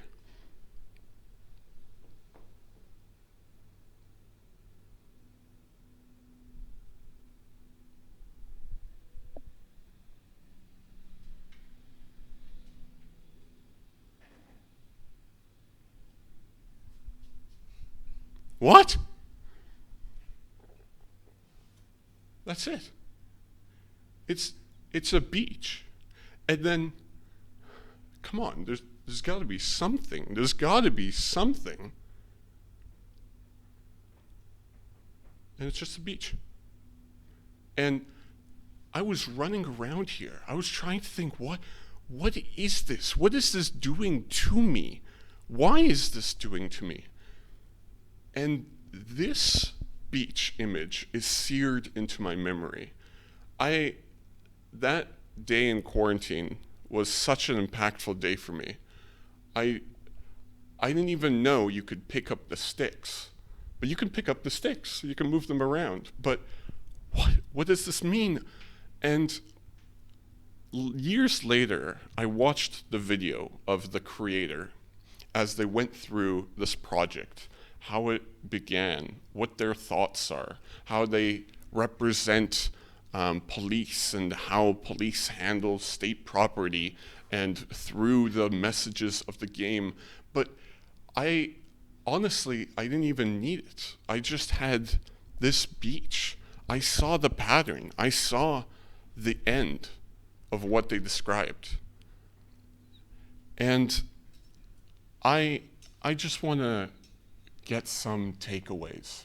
These are the credits for Rooftop Cop. It's created by S.L. Clark, including an amazing album If you ever want to get it, check it out on Steam or itch. It's just $3 or $5. It has some special things. But I want to get into some takeaways. Takeaway number 1. Make sure your game has a window and full screen toggles. It is so hard to record this game. I had to get a YouTube video. It is really difficult. And don't make Alt-Tab exit out of your game. That's a no-no. Guys, don't do that. Don't do that. Don't do that. Takeaway number 2. Unconventional stuff like this can lend to a variety of takeaways. We're all different people. We all can get different stuff from that. What I experienced with that beach on that COVID quarantine day can affect you differently. If you want, go play through it, see for yourself. But stuff like this asks us really why, like what's happening. And takeaway number 3, how do those silly little things pull on so many heartstrings? And I didn't realize it at the time, but I started realizing that's what really gets me going. How on earth did that beach affect me on such a level? It's just a few pixels moving around.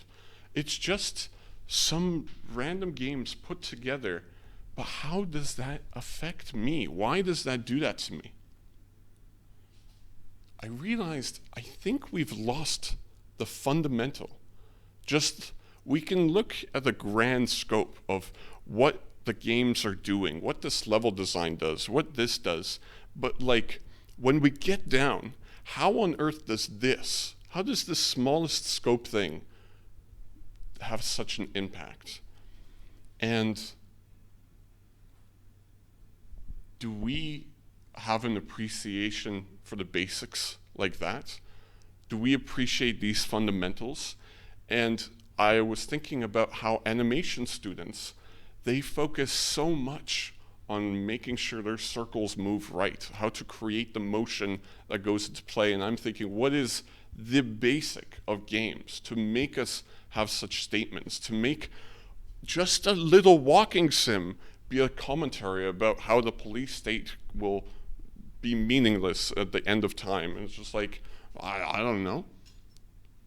And I made a YouTube channel. I want to try to explore that, and I wrote an article about it. And as I was writing the article, I started realizing, like, wow, I'm taking the time to talk about why this image is engraved in me. And that's what I want us to take away from this. To just stop and think, why do these affect us in such ways? Push us? What drives this?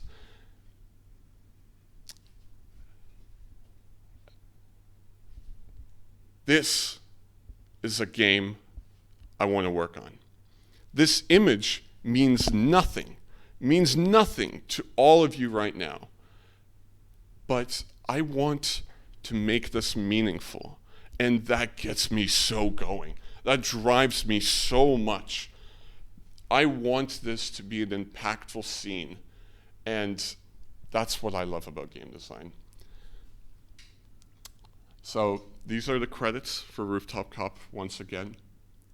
And also, I watched an essay about how Gen Z is an age of instant gratification. I realized, yes, take the opportunity to reflect, to think about just the fundamentals, just the basics. If we can't, how can we want to make, the Spider-Verse film if we can't make a little character moving be engaging and interesting? Thank you. Any thoughts or questions? Thank you. That Yeah. is something I'm going to reflect on when I get back home. Yeah. I need a documentary with your voice. Thank you. When you were presented, I know this guy's a YouTube channel. This guy's a YouTube channel. Thank you. Thank you. But yeah, any questions? It's like, oh, sorry, go ahead. Oh, I was just about to comment something about it's like abstract art, right? You kind of assign your own meaning to it, but don't know how to like word this. It's like you're trying to get at the essence of something, you know? That's exactly what I was thinking. It's like, I'm so grateful for, like, thank you guys for setting this opportunity of us sharing the space. But yeah, but it's just like I've started to realize, like, I want to figure out why I appreciate the things I do, and it's like, yeah, whether I'm listening to the music I like or the art I like, just those little things. I think there was that famous painting of like Who's Afraid of Red, White, Blue or something like that. The Jacob Geller made a video. It's just a blue square and like a yellow square. But like, what does that affect us? How does that affect us? What's the minimum it takes to engage us, right? I guess you could see it in that way, yeah. I mean, do we need to justify why we're engaged or something like that? I don't think it's justified. Like, there is a cause. Maybe that's my science brain coming in. There is a cause. Like in my channel, like I've been really thinking about this. It's like, okay, what is the most fundamental thing? I have frustrations with mechanics, dynamics, aesthetics. I think there's a limit to that. I think there's something more foundational, but it's like, yeah, what does make those neurons in our brain really go at it with this? You have a question? Oh, yeah. What I was going to say is, a bit earlier on, you were showing the gameplay from Palace of the Organizer. You weren't having that much commentary, and I was like, oh, okay, I get it. You're saying that when there's no meaning that's being ascribed from the gameplay, then we ascribe our own meaning to the gameplay. But then it's like, hold on, you're not saying anything. And so it's like, oh, now I understand.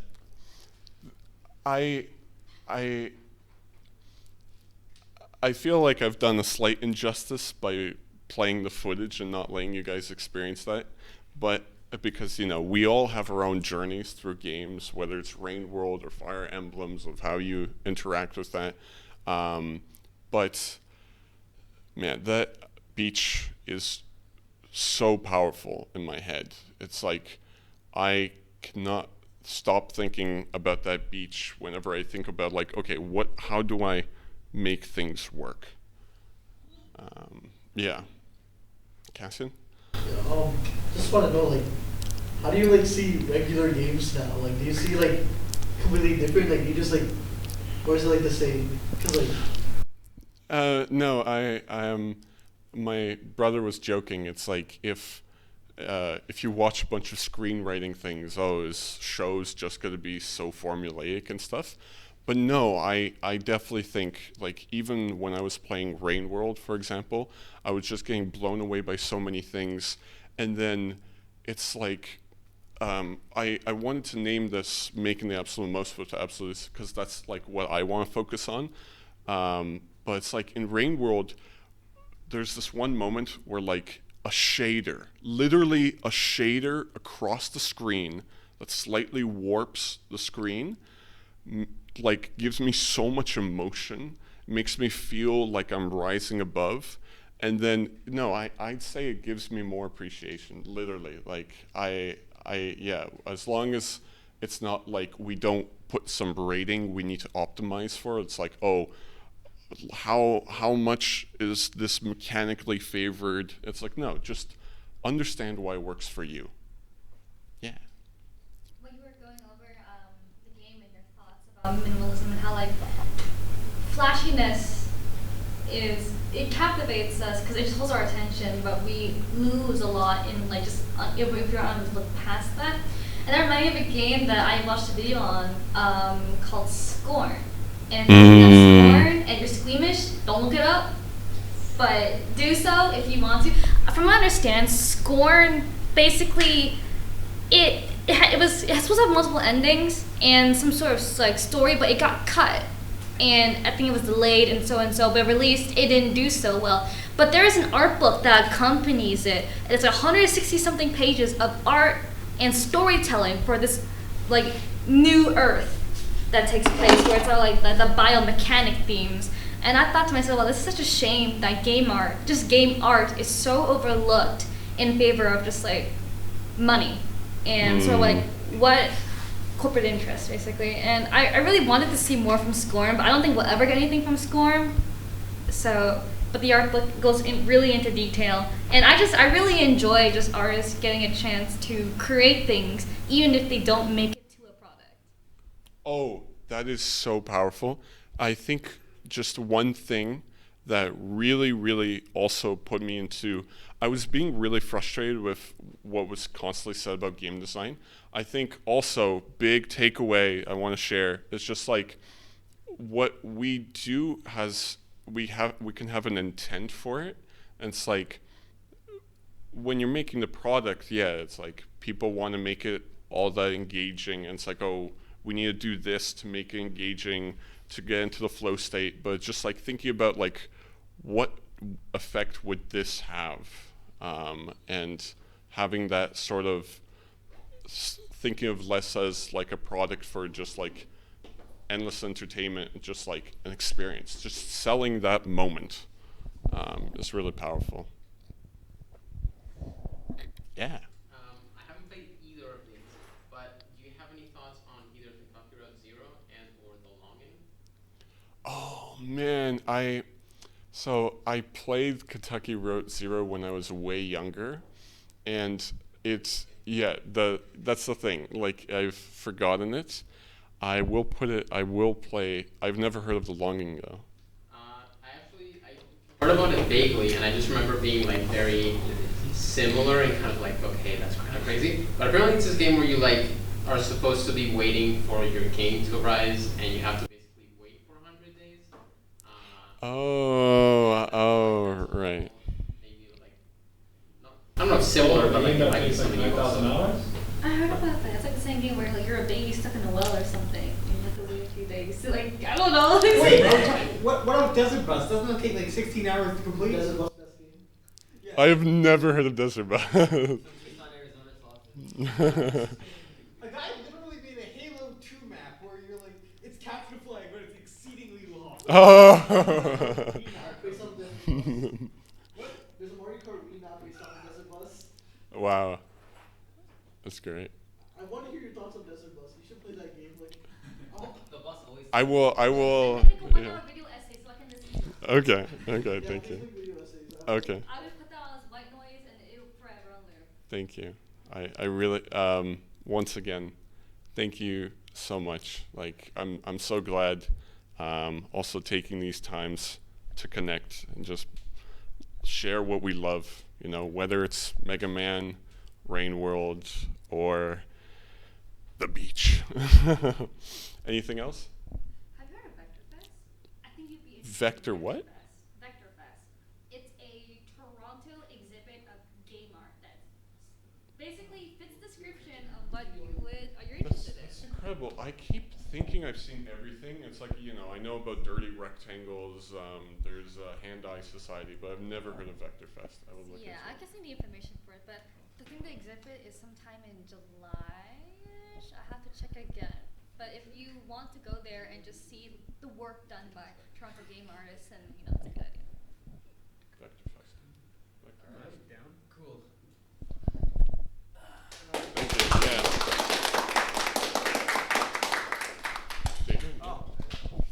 You said about like the you know, making the most out of the least, and then you mentioned how you saw like this wavy shader in Rain World, that kind of spoke to you somehow.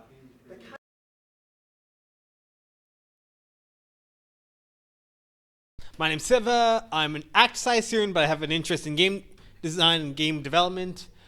Lightwell is the game I've always wanted to make, so I'm going to present it here as a sort of pitch.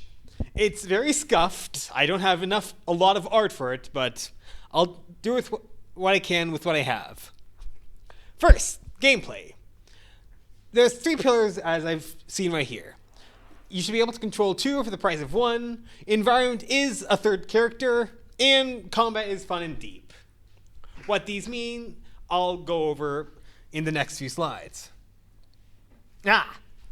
So, if any of you have played any fighting games, you may have heard of an archetype called the Puppet Fighter. If you play Guilty Gear, you may have heard of Zata 1, as pictured here. If you've played BlazBlue, you may have heard of a guy named Carl Clover, also a puppet fighter. And there's quite a few fighting games I can actually think of. JoJo's Bizarre Adventure, All-Star Battle, yes. But I'm also thinking about Heritage of the Future, which basically is entirely puppet fighters. Persona 4 Arena, that's basically all puppet fighters, with some exceptions. Like, a lot... But all of this is meaningless if you don't know what a puppet fighter is.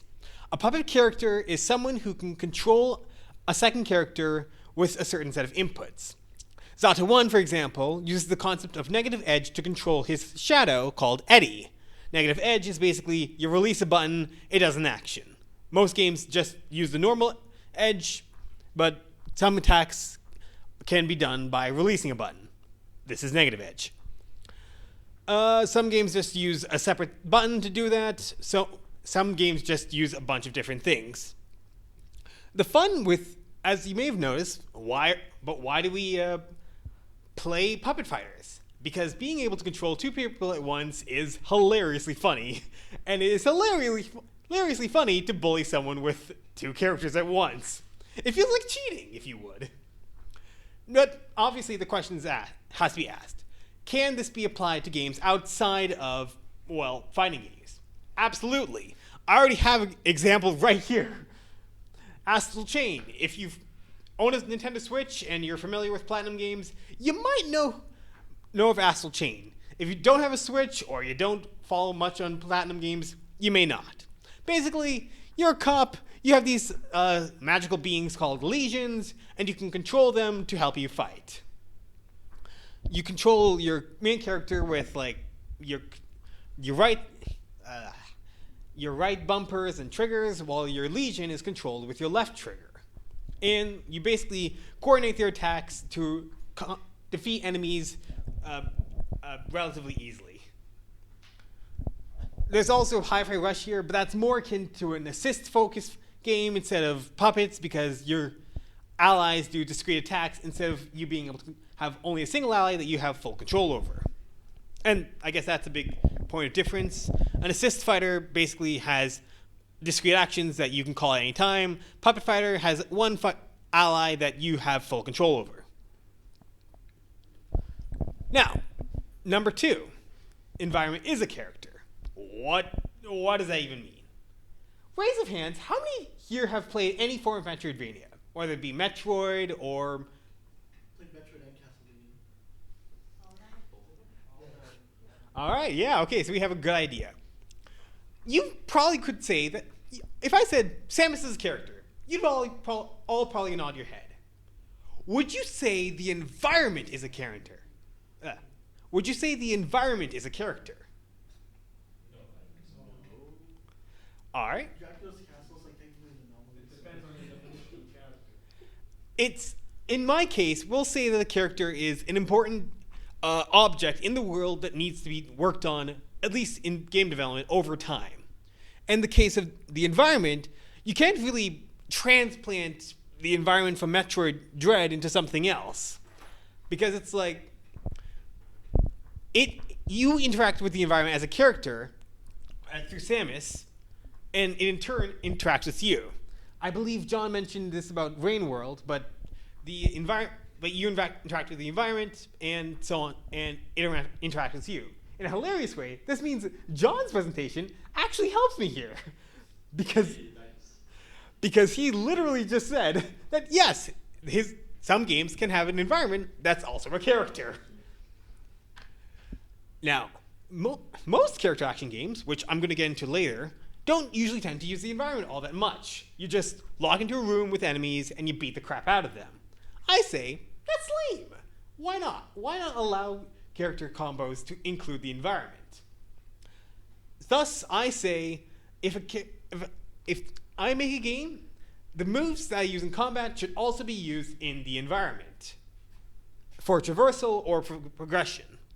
Hilarious example I came up with: you're doing a combo in the air, you knock the opponent away, And then they're launched right into a rail where they grind off of it, where their bodies are forcefully grinding off of it, and they bounce right back to you, which you can combo off of. I have a little video here that's mostly just, oh god, it's, all right. So, you can, if you played Sonic Frontiers, yeah, see, right there.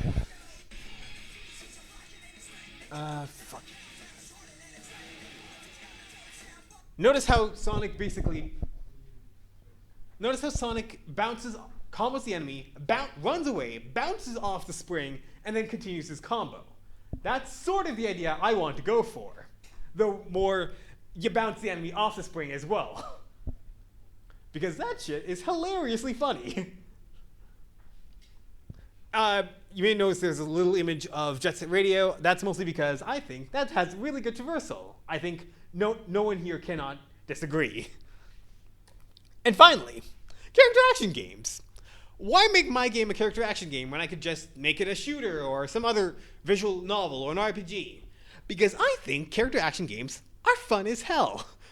I think the ability to have skill-based combat that's deep, that you could literally play for years and still learn in, is fun as hell. I'm no good at them, I will admit, but I still think they're awesome. And I think that's what truly matters. It doesn't matter how good you're at a game, if you love it, you love it. And I'm pretty much just solidifying everything here. Devil May Cry, obvious example for character action. I'm pretty sure a lot of people here have played it. Its combat's really good, but big issue, I admit, is mostly traversal. It's all combat, but nothing much outside of that. Platforming's meh, puzzles, meh. Even the earlier DMCs have had pretty... I'd say early DMCs have better puzzles though. Yeah, they do have better puzzles, but I'd argue that it's not like DMC5 has great combat, but focuses on the puzzles. Hi-Fi Rush, great game. You've all probably played it, but the problem is traversal is kind of boring. Oh, but he has a grappling hook. Yeah, but in the moment to moment, you just move forward at dash dash. Nothing very fun. Ultra Kill. I think a lot of people here have heard of Ultra Kill. Jayden literally is known as the Ultra Kill guy. And I actually think this is a pretty good example of what I'm talking about. Its movement mechanics, which are based off Quake, can be used both in combat and in traversing levels. And, well, bee-hopping is pretty fun. Let's see if I can... Alright, so I'm just going to go over the basic characters because if I'm talking about a character action game, I need characters. So, main characters. It's a pair of characters that obviously need to work together because it's a character action game that has the main character as a puppet fighter. The main character is Surya. Average college student. He wakes up when he finds out, oh hey, it's the middle of July and it's snowing. Which I'll get into later in the story. He meets a character named Doppel, who possesses the sword Surya is wielding. And the two must work together to both solve the mystery and free the town from being frozen. These two designs are actually designs I made like a few days back. Now, bosses / rivals. These two are Jackie and Anna Coldheart. They're basically the main rivals. If you consider Surya and Doppel the Raiden, then these two are the Jetstream Sam. They're the sons of the main villain. They're the children of the main villain, Dr. Gustave Goldheart. I don't have art of him. I didn't have the time for that. He has a few allies alongside them. Tevier, who's their trainer, and he also runs a milk business. Let's just say there's a lot of hilarious ideas I've come up with that. And the Ice Ninja, who I've not really worked on too much, but let's just say they're going to be pretty funny once I work on them. Now, finally, story.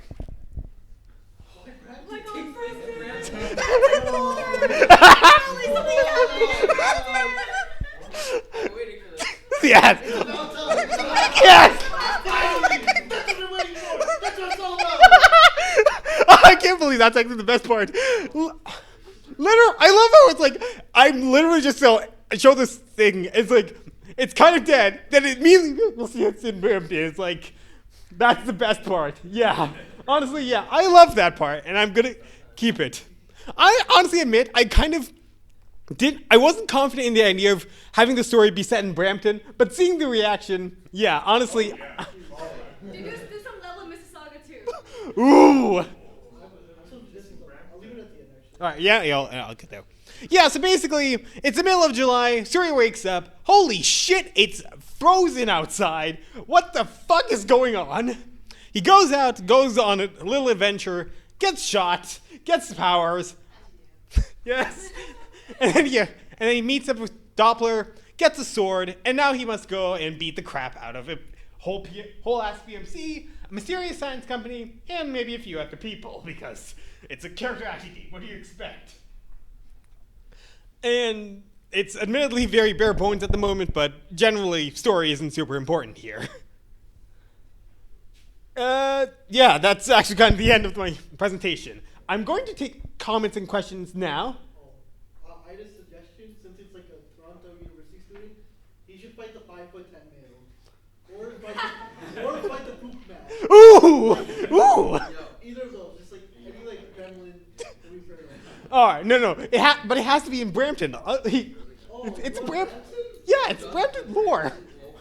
The Brampton locals? That's an entire other story. I know a guy, Jayden probably knows people. That could be like... Anyone else? I really love the idea of a character who's also a sword and who like lives in the sword. Are you thinking that in combat they would be the sword, or would they change to something else when in combat? Nope. She in fact is the sword. You wield her sword. I'll admit the sword design is kind of basic because like Shaman King? What? It's an anime where it's like swords are like they have like spirits in them and stuff. I thought that was Soul Eater. I think that might be also Soul Eater. I haven't watched it. Yeah, I've watched neither, so I can't really help you there. Another question. So the character action term, where'd you get that from? Was that like something made up? That's just the name. That's literally the name of the genre. Like literally, I could pull up character action on your phone and it's like. It's not very descriptive. But, yeah. You kind of know what it means. It might be better to say spectacle fighter because it actually describes it a little better. Quan, I think, was it? Quan. Yes. Okay, well, this one's a deep cut, but have you read and/or watched Scott Pilgrim? Ooh, a little bit. I was just gonna say there's a band that they have in like one of the battle events that they're from Brampton, so it's really like, oh, maybe we'll have like an Easter egg that they have. Oh! I need to write this down. Holy shit. Like, this is their next band. Oh my god, an actual X from Brampton. Anyone else? Sorry. Okay. Do you think, because I know you're talking about combos that are based on the environment, but do you think that would lead to a sense of context sensitivity in which players feel like they aren't always able to do whatever they want because it requires them being in certain circumstances? Or would you have like an ability for you to like add stuff to the environment? Ooh, that is a big question. I always think of it more like, I like the idea of like being able to say, oh, well, your usual combo system's like this, but then if you see something in the environment, you trick off of it. Like maybe like Tony Hawk in some regards. Oh, okay. Like less context sensitivity, more like you just have a piece of like a grind rail in the environment and you trick off of that. Okay, so it'd be more about using what you already have instead of like trying to. Oh yeah, you said Tony Hawk in it. Yeah. Okay. Kaisaan? Why Brampton? Like, you're from there? Yes. Where it takes the 501 like that. What do you think about? I've never seen the 501. That's why. I've never seen you. I've seen Jayden. I've never seen you. You're gonna have like BCC as like a battle area or something. Ooh. Oh my god. I'm going to need people to save this on Discord because I'm not going to remember this. I'll be a Brampton street soldier for you. Like, if you need like scouting out locations and stuff. There are PvP zones in Brampton.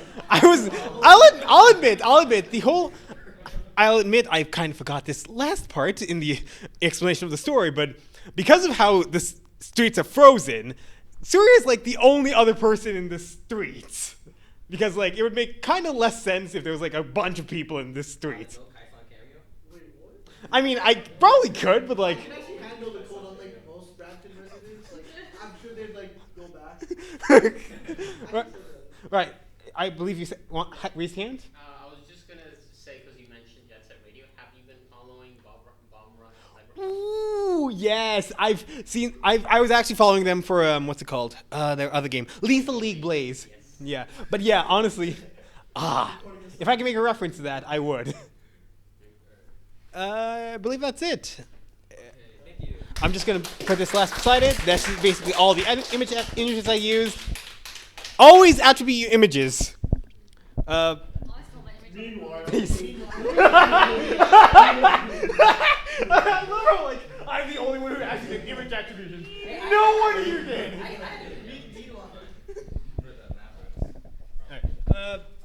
I think it's space or. Alright, cool.